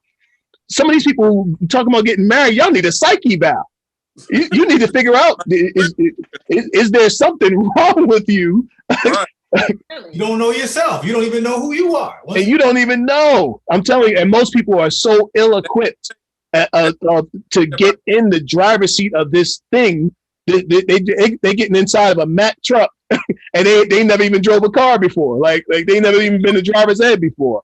You know what, Kevin, brings me to my point about getting a therapist or getting therapy. For people feel like when you go to get therapy, it's because you crazy or you got some kind of mental issue or whatever. But really, you do. We do, and we are crazy. You know what I'm saying? That's why people need to curb that thought process. Right. Everybody has issues, and so going to therapy helps you to get discover those issues and to discover new ones that you didn't even know you had. Yeah. Well, look, some people ain't gonna go. You heard that whole thing I just said, right? Some people don't want to go because they're going to uncover some things that they don't want uncovered. Right. Okay. The whole time. Yeah. Some people going to call off the wedding because they're going to realize, wait a minute. Got to reveal this. Got to expose this part. Exactly. But then those that make it and those that go through the process and then go through premarital counseling together, then they got a solid foundation to work from that gives them more likelihood of success. Absolutely. Let's just say this, depending on the divorce rate right now, right? Mm-hmm. And those are the people who obviously didn't make it, right? Just imagine the people that have not put the divorce, even on the table yet. That's still like struggling. You know what I'm saying? So imagine. The authenticity. If you were very that authentic, nobody would be in that position because there's so many demons that everybody is fighting. And depending on what learning curve or how far along you are in your life, is when it's going to be conducive to your situation. You know what I mean? Right. Even when it comes down to you feeling like, dang, okay, I got enough pussy. You know what I'm saying? I'm good. You know what I'm saying? I got about 100 chicks under my belt. My boy's been through some times. He had some good times, didn't you, boy? You know what I'm saying? Right. So, I mean, it just depends on when people feel like they're ready, but they still have to go through certain things in order to get there. Be it that, it ain't always sex. You know what I'm saying? It could be other things. Even with all the counseling and the therapy that you go through, at the end of the day, you still have to be responsible enough and held accountable to make the right decision. And that is recognizing those red flags. You'll be in counseling and that counselor is telling you, or you're seeing for yourself what's unfolding from your person in front of you, your soon-to-be spouse, and you still make the decision to go forward with it. That's why it's not going to last. You're going to think you had the counsel. You have to pay attention to the red flags and make a decision on that, and don't fall in love with potential because it may never show up. That's the problem. People fall in love with potential. A potential to be a good person, a nice guy, a perfect, no. Go for what you see right now and be willing to work off of that.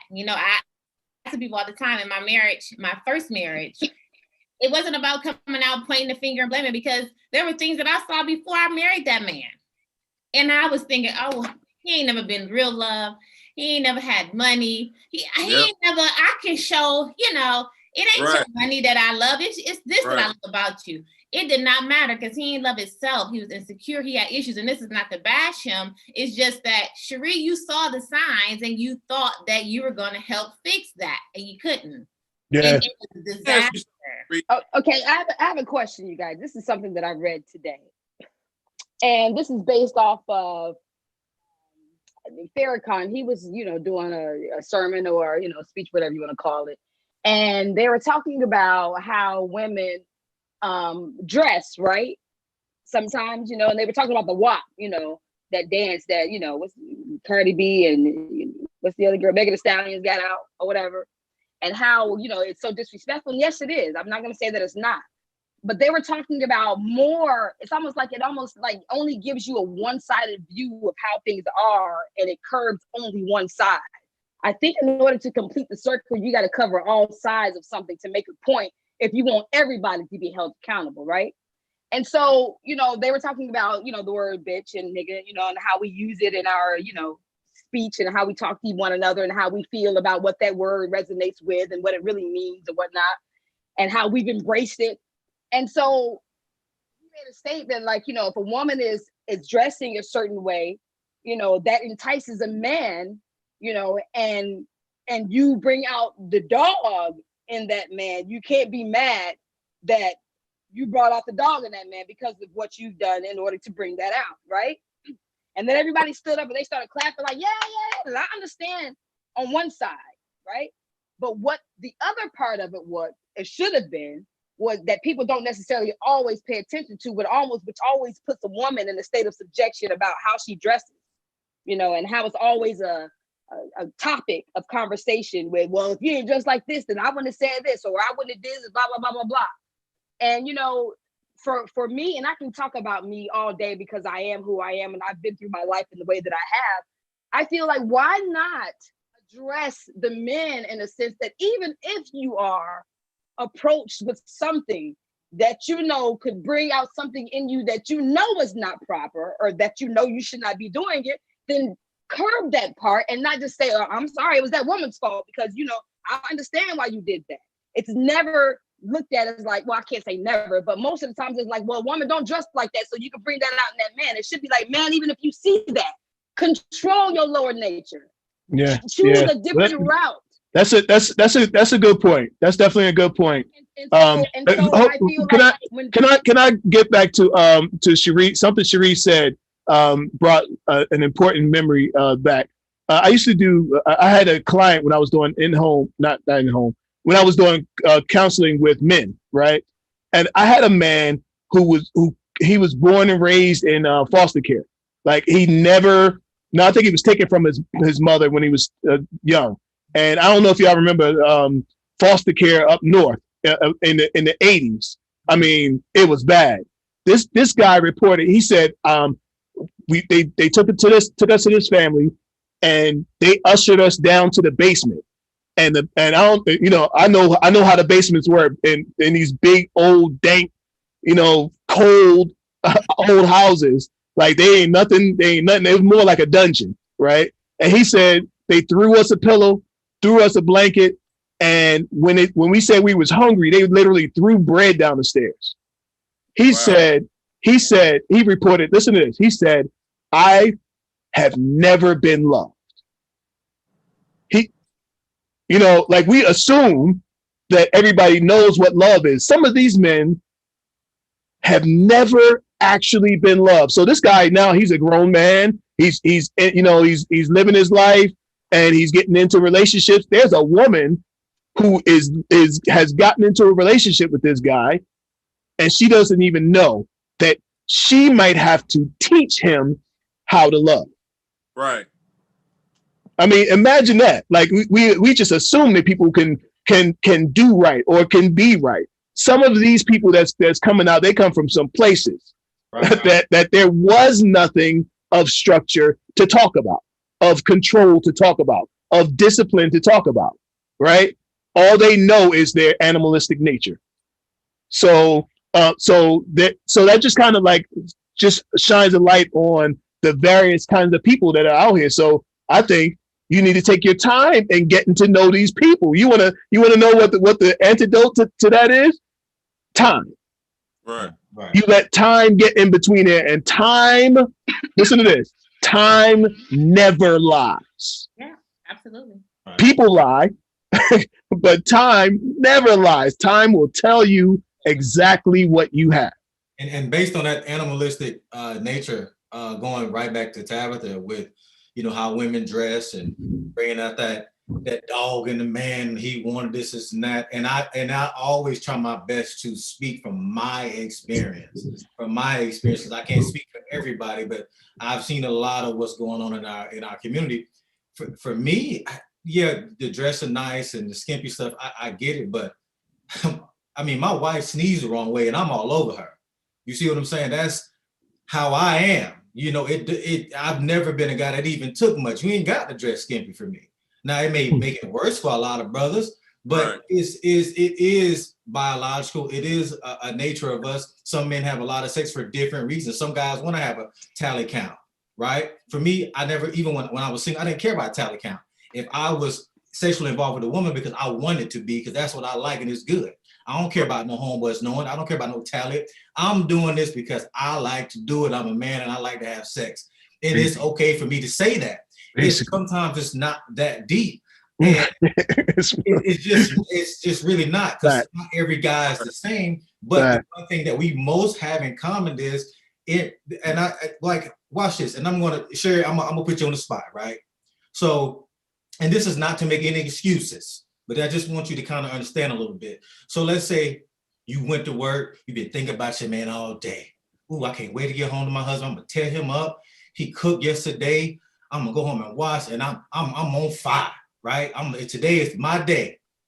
Men are like that. Most men, all the time. And the younger we are, the worse.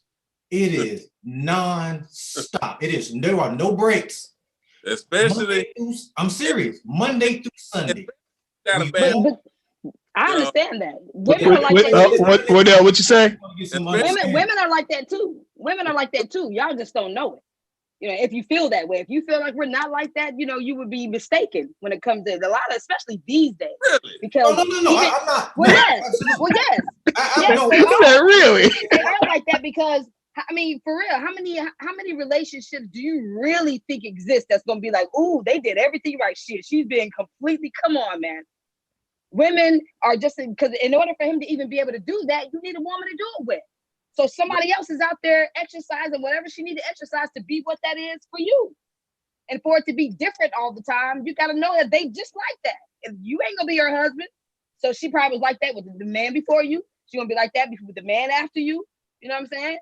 And that's just how promiscuity is. It has a whole bunch of different demons in different ways. And there are some women that will be with a man and not really love him, but is with him for his money.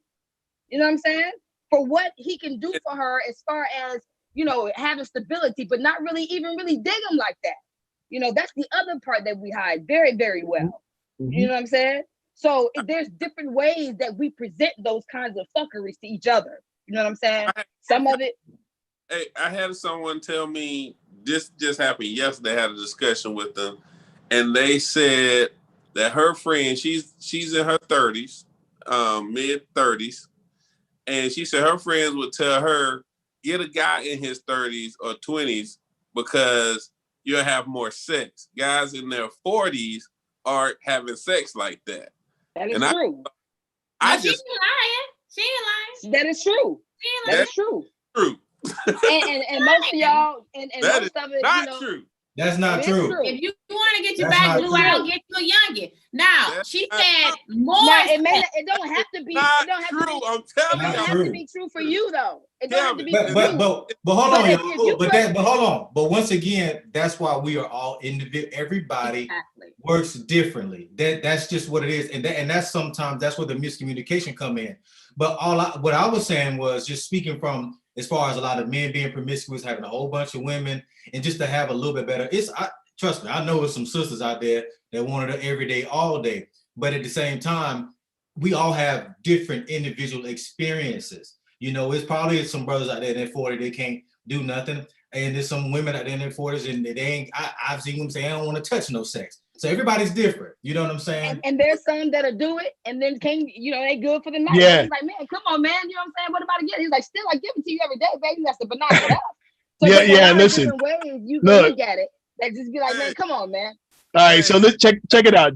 Pill come in, man. Like y'all need to introduce it to the blue pill. But anyway, look, but listen, the funny thing about nature is now for some of you brothers, that your case is your case, right? But right. what the ladies are saying is true. That for men, a man in his 20s, like he really wants it. He's really hot for it, but he don't have the money. Yes. He don't have the resources, right? And so life is really not on his side because he got to go hunt. He got to go get it. He got to, right? But so as he gets older, he's generally going to increase his money and his resources, and he becomes more valuable as he gets older than he was when he was younger, right? Now, given for women, it's the opposite, right? Their beauty, their being fruitful, that they're at the top of their game at 19. You know what I mean? At 19, at 20, they're at the top of their game. But as they get older, then the thing that attracts the man begins to, they start to kind of dip. So it's like I don't know about that one. Anyway. Listen, you as beautiful as you are right now, right? You were probably a little bit hotter when you was 21 than you are right now. Okay. I don't know about that one. I'm just saying, like, I don't know. I see what you're saying. But we value things in different parts, and men value one thing, and the women value another thing in different areas of our life. In different times of their life. Guess what? Yeah, that's correct. The other thing too is that when you're young, your thought process is more like, okay, who's the next girl I can bone or what? Because you are very, very sexual. Men are. They decrease in time, but with women, they're promiscuous when they're young, but their sex drive is higher when they get older. When they get older, that's correct. Yeah, that's correct. It's higher. Yeah. And so if you're gonna deal with somebody that's your age, it's like, dang, man, what the heck, Jesus, I gotta talk to you for a minute. Come on down here for a second, man. Because I mean, how you gonna do that to us, man? Like, dude, this joke ain't gonna last nothing but a doggone 2 minutes. But watch this. They wear that thing out in their 20s, then they watch this. Watch this. True. That thing don't work no more. I read an article. I don't know what me and y'all talking about. But hold on, Wardell. Hold on, Wardell. So watch this. One of the biggest issues, right? And it's been known, as women get older and men get older, our health declines a lot faster. Women take care of themselves better than men. Minutes, the worse our health get, we ain't having no sex. We trying to wake up the next morning. Well, he takes care of himself. So, then the reason why me and you are going off like it ain't you, because we work out, we stay in shape. Yeah, on top of our game because we eat healthy, we take care of ourselves, and I think the dynamics are going to change. I think men. Listen, they're going to change. They're going to change one way or the other. Like I don't care if you was Jack LaLanne, right? Jack LaLanne still died when he was 85.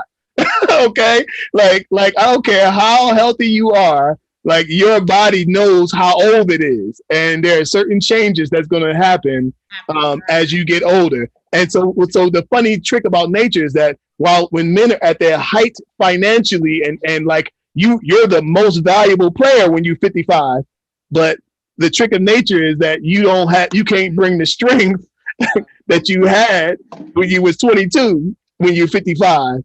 And so like, but I refuse to believe in that.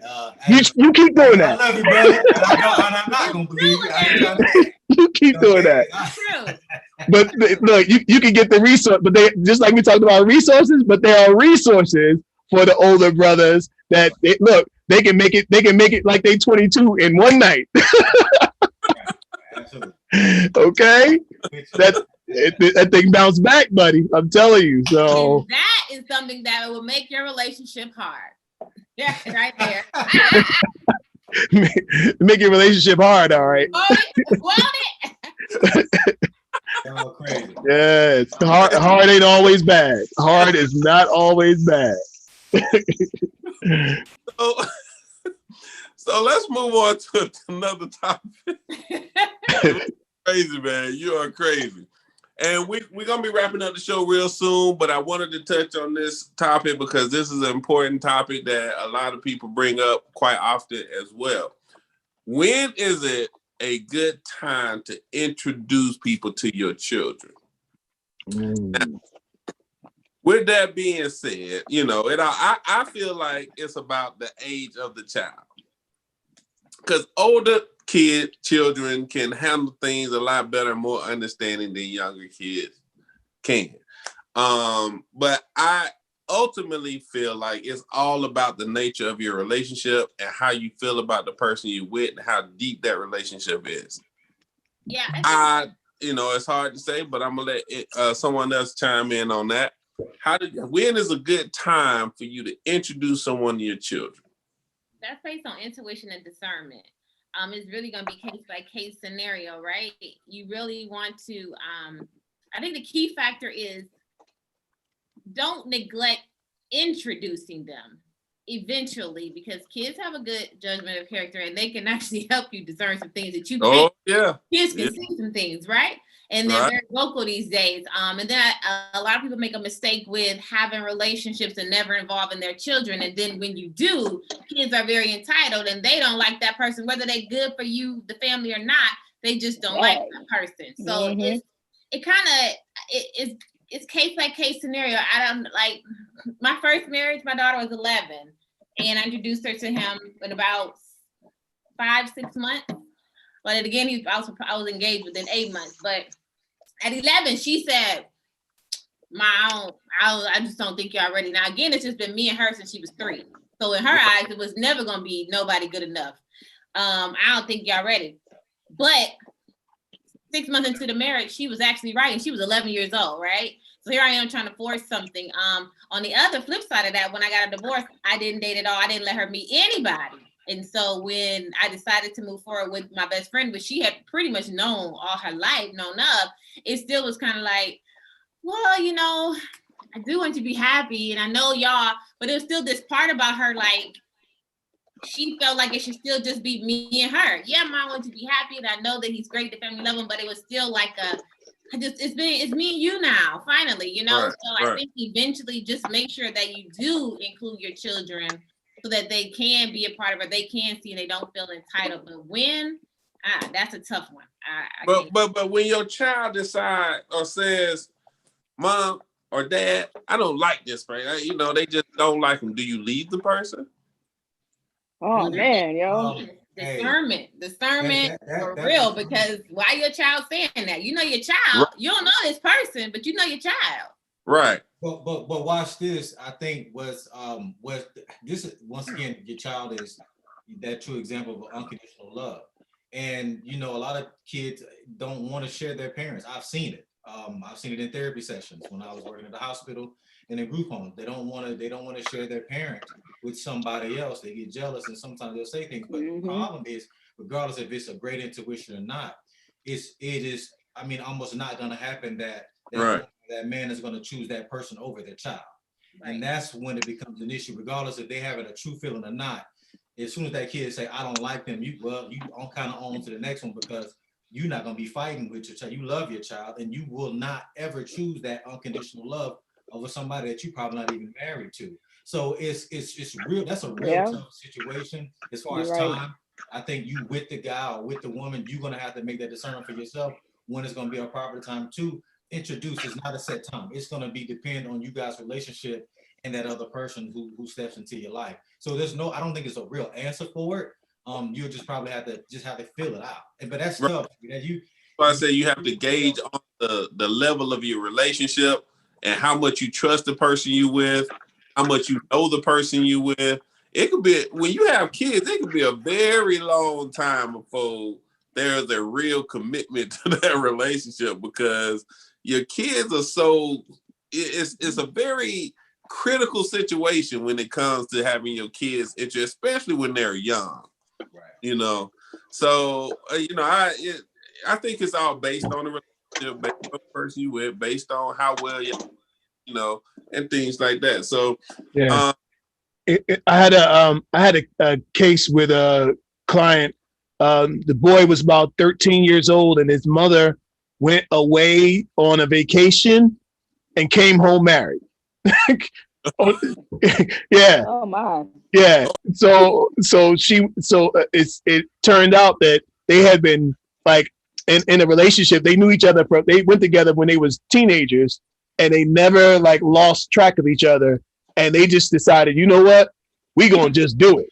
And so they went away, went on vacation, had a beautiful marriage in like on the exotic island, you know, and came home and she was like, let me put you on the phone with your new daddy. Oh wow. All kind of problems. Yeah. So by the time I showed up at do in-home counseling with these people, I had to talk to all of them, including the man, and tell him, listen, you're gonna have to build a relationship with the boy. Yeah. Yes, you got a relationship with the mother, but you need to have a separate relationship with the boy, right? Because he's got to learn to trust you. And he's got to go ahead. A lot of times that boy, you know, and you know, I know a lot of women that are raising young boys and raising them to be men, and those boys feel like they run the house, like they the man of the house. Yeah. That woman is teaching them, take out the trash, do this, do that, all the stuff that she would want her husband to do. Right. You know what I'm saying? Yeah. Comes in. It definitely, they definitely needed it. And, you know, but the mom was like, she was such a, like you could just think of what kind of mindset a person must have to do something like that. Right. Well, she had that same mindset all throughout as I was trying to work with her. So like, you know, the relationship, the situation checking on her. Yeah, it didn't get right. It didn't get much better. Even with me trying to work with them because she was so stubborn and stuck in her way. And she told her son that he was the man of the house too. I can pretty much tell you she probably did. Yeah. Got this other man coming here talking about he the man, like what? And he came in trying to like get him in shape and like, hey, I said do such and such, and he's like, who are you? He said, I said go sweep the floor and clean up your room. He's like, what? And the mother was like, you know, don't disrespect adults, and like, you know, it's like, lady, don't you get it? Right. And the sad part is a lot of, especially boys, you know, these moms won't go and get these boys counseling or to deal with the fact that daddy ain't there. That is so huge for us, especially as young black men, to deal with that. It is so huge. I can justify. And you the man of the house, and you coming up in here, bro. You ain't my daddy, and you mad at that. You ain't, bro. I don't care how good of a guy you are. It ain't gonna happen. No. That's the same thing for daughters. You know, I have 2 daughters. You know what I'm saying? And just because they're women and I'm a girl, don't mean that I know everything. I can't teach them anything about what a father should teach them. There's no way. Ain't no happy Father's Day over here. There's no way that I can replace his gonads, homie, and what he brings to the whole situation. You know what I'm saying? So girls are just as important because we are raising the next generation of mothers and fathers. You know what I'm saying? Right. So every little bit of inkling of any kind of humanity matters to have both people. And that's why it took both to have it. You know what I'm saying? Because there's a reason. It's just not physical. It's mental and spiritual. You know what I mean? And one of the things, you know, I was raised without my father. And it made me, when I had my boys, it made me, I didn't know how to show them affection because I never got affection from a man. You know, so when I would get affectionate with them, I would be uncomfortable. You know, but with my daughter, it's like, hey, baby, come on, you know, because I had my mom the whole time. So, you know, it's so important because for girls and because for young ladies when they grow up, I've seen a lot of them get with men who they really shouldn't be with because they just want to be loved. They just want that love that they never got from their father. You know, and it's unfortunate, but people, man, when people have kids, that's why, you know, whenever you lay up with somebody, you need to know their history, what type of person they is, how they feel about kids, all of that, because a lot of people, and unfortunately for women, when they have these kids, and that's just it. And the guy's gone, and he partying and having a whole life somewhere else, not even paying attention to the children he had. Or I know women who dropped their kids off with the guy and took off, just disappeared. I know that right now. But you absolutely right. It's definitely affects the kid, whether if it's a young Black boy or a young Black girl. But I always try to speak from experiences and the stuff that I've seen, because I was raised by my dad and my dad only. My mother was never around, so I had to learn a lot of different things, by myself. But what I'm seeing, what's happening in society is, they hunting us all, regardless if we're a man or a woman. But you see, the men's aggression and how we deal with things are so different than how a lot of women, not all the same, but it's most of the time we're so aggressive, and we can be extremely violent if we don't deal with certain things, because men, we don't play that. We fight, we super rough, we can kill somebody with our bare hands. And it's so important for boys to learn how to deal with that anger, especially if, mommy and daddy's not around, so I don't try to preference that, boys need it more than girls. It's just that boys, young Black men, we deal with our aggression so much differently than women have. And, we're being hunted. So I thank God, granted, I wanted my mom in my life, you know what I'm saying? But I thank God that I was raised by my dad, who really showed me how to be a man and how to move out here as a young Black man. Because I know if I made the wrong move walking down the street, I could be shot dead or in jail, and I ain't even do nothing if I didn't know how to deal with it. You know what I'm saying? Because that's how it really was, and that's just the truth. Granted, I missed the love of a woman, but I was so grateful for that. And once again, regardless if it's a woman or a girl, I really, I'm like I said, I got a degree in psychology. I'm not a therapist. I've sat in therapy sessions for years, almost 13, 14 years. And I've always been an advocate for people getting help, especially when they are younger, when they are children. They have to get those therapy sessions in, especially if there's a parent missing, and they all should come together and try to deal with it, because it can really help the parent out as well, moving on to bring someone else in a relationship. And Penny, who's the producer of the show and the owner of WCEG Network, said, why don't we teach our boys what we teach our girls about sex, pregnancy, and stuff, and etc. Well, listen, that sounds good, right? But what's happening in this modern time is a lot of it's the opposite of what we came up with. Yes. The challenges and the problems that we had are not the problems that these 15 and 16-year-olds are having. Look, that's true. There's so much policing, and cameras are everywhere, and there's so much, there's no privacy whatsoever. These people, these kids are growing up in a world that has no privacy. Every single thing they do is being recorded, right? It's a highlight reel somewhere. And so it stops them, I think, from taking chances, good or bad.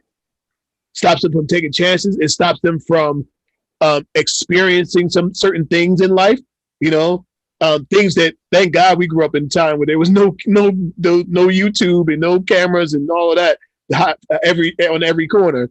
And so we were able to do some stuff, come out of it, and be like, or get in trouble and then like make the corrections. But these kids are all in their house. They're not just in their house because of COVID. A lot of these kids were like, they kind of like standoffish, Right. And the rates of teenage pregnancy are nowhere near what they were in the 80s and what they were in the 90s. Like, because you put these kids together in the room and they might not even talk to each other. Yeah, but at the end of the day, it's not really about that. You know what I'm saying? It's only about that when we're talking about pregnancy. You know what I'm saying? But it's really about the installation of what's inside of you, or what you feel like love is. Those are just the counter effects of what happens when you choose, not correctly when it comes down to the right person. You know what I'm saying? So really, it's really all about the core of what you feel like love is, and the decisions that you make and how you feel like it is at that moment, because we are a culture of people that only do things when it's convenient, for the time being. You know what I'm saying? We feel this one way when the world is like this because of whatever, political or social, you know what I mean? We do things when it's really faddish to do it. And another year is going to be different because the outline is going to be different. But it doesn't stop promiscuity. It keeps it going, you know. Maybe it's not noted, but everybody knows that everybody's around here boning. You know what I'm saying? And you don't find too many people that's abstinent. So it happens in the ways that it still does. Just like, you know, people say that, you know, when Obama made, you know, the legalization of being able to share the bathroom and, you know, with people who are homosexuals or whatnot, it's not like it made it more prevalent. It's always been there. It's not going to make it like, oh my gosh, he turned him that way. And I'm like, if you're curious, you're curious. You know, that's just who you are, you know, and it's always been there. It's been there since Sodom and Gomorrah. You know what I mean? So to think that it's getting worse, it has nothing to do with it. You just see it more. But it ain't like it stopped it from happening. You know what I'm saying? So we are all just subjected to what's really, you know, convenient to talk about at the moment. And depending on the ambiance of the world, what kind of music is playing that alters people and how they move sexually or not sexually or murder-wise or whatever. But it controls your spirit. But you know what I what mean? else? So to get on to what Penny was saying about, you know, I guess assuming at some, especially 80s and 90s and now, and kids got more access to information than ever now, to where it was more so okay for a man to run out and have a whole bunch of sex and not women, right? So once again, this what we were taught is what we will learn. And people don't want to admit it, but at the end of the day, a lot of times it was a man can run out and have as much sex as you want with a woman, but hey girl, if you go out here and have sex with a whole bunch of men, ain't no man gonna want you, because that's what was embedded in a lot of us psychologically. That's just, you know, you out here busted open, I don't want you no more, girl, don't be giving your stuff away like that, because ain't no dude gonna want no girl, because it's messed up. But we all sexual beings. You see what I'm saying? A woman can have sex just as much as a man. Why not laughing? I'm sorry, bro. Chere over there getting served water and all that kind of stuff and start joking, bro. Y'all stupid. I'm sorry, bro. You saw that? I was like, oh wait. Y'all crazy. Y'all crazy. It was funny, man. Listen, Chere getting catered to, bro. We sit here having this conversation. Chere is getting catered to, get water brought to her and everything. No, it's like this. You on there sounding like I don't be wanting to give it to you. You talk about men and they, so that's why I bust out laughing. I'm like, Lord have mercy. so he listening. Okay, you know what? I'm just gonna start putting it on, laying it on your lap every 5 minutes. Like, you know, now I done got myself in trouble. Yeah, just trying to have a conversation. Get it, big dog. Get it, big dog. Hey. but you got, I mean, y'all stupid, man. Y'all stupid. But times have changed. They ain't talking about busting it open. I'm like, what? But that's just the truth. Like, that's especially back in the day. Right now, kids got more access to information. They not in the closet no more. They can type on the computer, know what sex is. They extremely highly sexual. But at the end of the day, we don't want to admit it. A lot of mamas and daddies, they have a son. Hey boy, you go out there and go get you some women, put your condom on. But their little daughter, she can't do nothing because ain't no man gonna want to marry you when you get older, because that's what they instilled in it. Now, no, we are human beings. Yep, that's true. We ready to make it happen. Those feelings are suppressed, and we ready to get it on. And we are animals. We supposed to be having sex, but we decided that no, it's not okay for a woman to go out and have a whole bunch of sex when it's perfectly normal, because she's a human. She's an animal. She want to have sex too. It's just that psychological training, that's that old school mindset. I don't think it's more so prevalent right now. You know what I'm saying? Because like he said, you know, have these kids in front of a computer all the time, but they still have access and they still out here having sex. So I don't think I think we're getting away from that now. But that's man. My 9-year-old asked me today, Mommy, what does it mean that I'm white, but I'm black from the waist down? Oh. And I was like, what? Ooh. I was taking her to gymnastics. What did you just say to me, girl? What the? Yo, now what does it mean? Oh, yes. Zoe asked me that on the way to gymnastics. Mommy, what does it mean? He said, I'm white, but I'm black from the waist down. And I was like, oh. Wow. I thought to myself, should I tell her? Because you could just say you could say it means you got hips, girl. It's okay. And then kind of keep it pushing. You don't even understand the pack these days that people have social media wise and what they talk about, what they're subjected to, what they see way before they even mention it to you. Mm-hmm. You understand?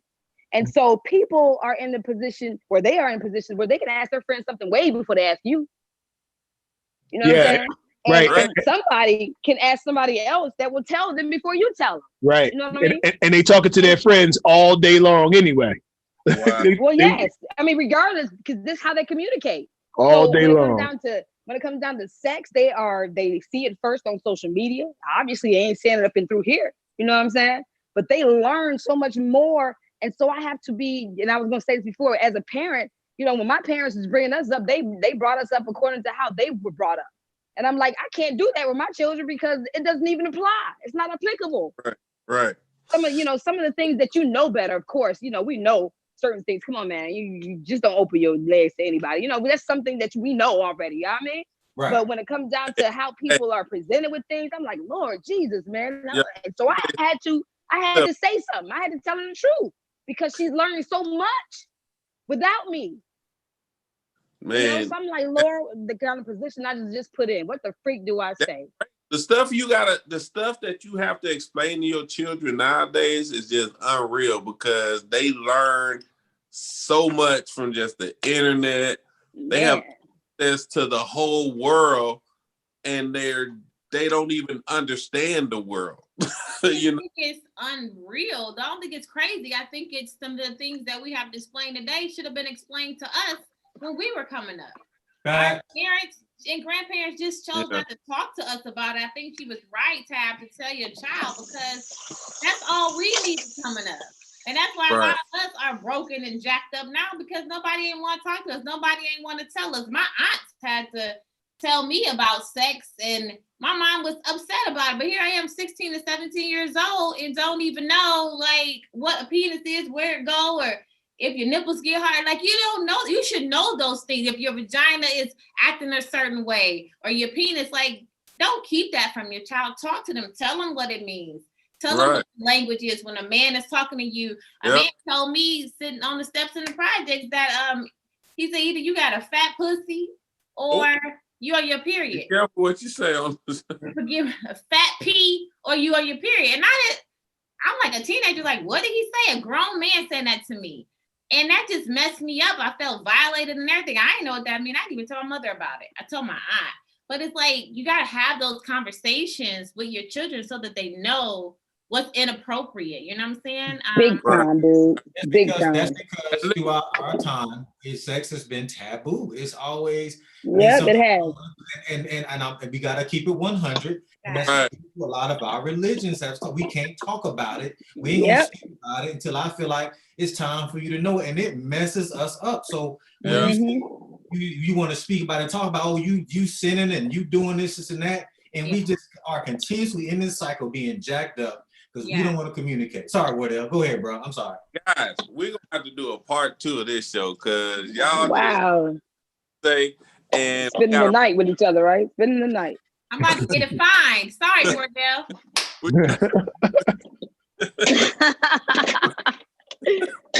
After dark show or something. I don't know. Hey, I'm sorry, y'all. I'm over here cooking. I'll get offline. I feel bad. About the after dark special. But I'm gonna say something. We can cuss. No, I'm just we gotta wrap up the show. So before we get out, I just want, in honor of Valentine's month, each person tell a little tidbit about, how just give a little bit about love and how you feel and how people should be. Just some advice to somebody about relationship, real quick. Chere, you go first. My testimony, I would just encourage people to wait. what it is that you're looking for and what it is you desire, it will come. What's meant for you is for you. Just wait. Don't settle. Don't rush into anything. Know that everything that you want and that God has purpose for you, it's going to happen. And that even includes a man or a woman. So amen. All right. Yeah, I mean, I would have to co-sign with that. Definitely wait, because, you know, in the beginning, a lot of things, you know, it's definitely like fool's gold. You know what I'm saying? You got to be in the mix for a minute before you can understand what you're stepping in, especially in this, you know, in this world where it's a lot of trickery going on. So yeah, keep your eyes, ears, and all that kind of stuff open. You know what I mean? Wait. Let some experience get to you first. Right. Kelvin? I'm going to say the opposite of what they said. okay. I'm going to say pursue. I'm going to say, if you see somebody you want to meet, stop waiting for the fates to happen and for the prince to raise his hand and tell you, come here. Like, if you want to meet somebody, go up, take a chance. You never know what might happen. At least you might just make a friend, but that person that you meet might be the one. And I have a course coming up, starting, I believe it's starting next week, called Finding the One, where we're helping high quality, high income, high thinking women to find high quality men. And I got a course that's going to help you to find just what you're looking for. So boy, you just stepped on. I was saying a woman be finding a man, but you know, we're gonna No, go. no. But see, the weight wasn't necessarily the weight that he thought was. But Yeah, it wasn't that. It wasn't. He was on. well, hold on. Did y'all have y'all time? I'm just wondering. Hey, I'm just wondering. Did you say what you had to say, Miss Tabitha? Did I cut you off? Did I reply to you? Did I reply to you when you was talking? I thought you was done. My bad, because Wardell started talking. So I had the dog on that. He said last word. He said last word. Did you have your last words already? Nope. It ain't never done. Hit me up. LoveCoachAtlanta at Gmail. LoveCoachAtlanta everywhere. Instagram, Facebook, and Twitter. Okay, Ladarian. I'm gonna quote my grandmother. Yeah, I'm gonna quote my grandmother, Virginia Lundy. You know, love yourself, respect yourself. You can't love or help nobody unless you can love and help yourself. So take care of yourself, get the help that you need. Stop seeking validation out of other people to try to complete yourself. It's not going to help anybody. You should come into a relationship, at least if not already completed, working on it. Don't go in thinking that somebody's going to save you. So love yourself. Love yourself. No doubt. That's what I was gonna say. Love yourself, because when you love yourself, then you can love someone else. But if you can't love yourself, or you hate yourself, you can't even be alone by yourself. Because there's a lot of people who want to be in relationships and they look for somebody to be in a relationship with so that they can't look at themselves. So, you know, understand who you are. Take the time to be by yourself. You know, travel. You know, just do other stuff. Find a business. You know, you don't have to be in a relationship. You know what I'm saying? But understand who you are as a person before you decide to move on and get married and all that. Get all that stuff out. And with that being said, producer Penny said, don't expect someone to make you happy. Happiness comes from you first. On that note, I want to thank everyone for coming on the show. Chere, starting with you, please give your social media outlets. It's Chere Turner. Chere Turner, Chere Turner on all platforms. Absolutely. Easy too, because you really are like that. Easy to find you. Tabitha? Instagram at Tabitha Cut Close with a K. And Tabitha Duncan on Facebook. All right, Ladarian. At Ladarian Raymond on all platforms. Also, the Dash Network TV on Instagram. Make sure to follow that. Look for all updates. It's going down. And Kelvin, you already said it, but go ahead and say it one more time. At Kelvin Troy Johnson on Instagram, Facebook, and Twitter, as well as Love Coach Atlanta on those same platforms. All right, this is Wardell Richardson, the host of WCEG Hollywood of the South. I will see you guys, whoever's watching this, come back and tune in with me again. I'll be right back February the 18th. I got another panel of some really hot people with some hot opinions. You don't want to miss it. It's gonna be the bomb. We gotta do a part 2 of this because y'all just, man, we could have went all night on this. You know what I'm saying? Let's do it. My man. I appreciate everybody for coming on. Make sure you follow us on WCEG Network on Instagram, WCEG underscore WCEG underscore talk radio on Instagram as well. Follow me, Wardell Richardson, official Wardell Richardson on Instagram, Wardell Richardson on Facebook. On all my platforms is Wardell Richardson because ain't too many people with my name, so I can roll with that. So, and I want to thank you guys for coming on the show. I appreciate y'all taking time out your busy day, away from your families and friends and whatever you got going on, to spend time with your boy on WCEG Hollywood of the South. Your opinions and comments and stuff was greatly appreciated, and I'm sure that people, when they watch the show, they're gonna take a lot from it. So thank you guys for coming on. Thank you. God bless you guys, and we are out. So See you next time. Peace. Peace. Peace.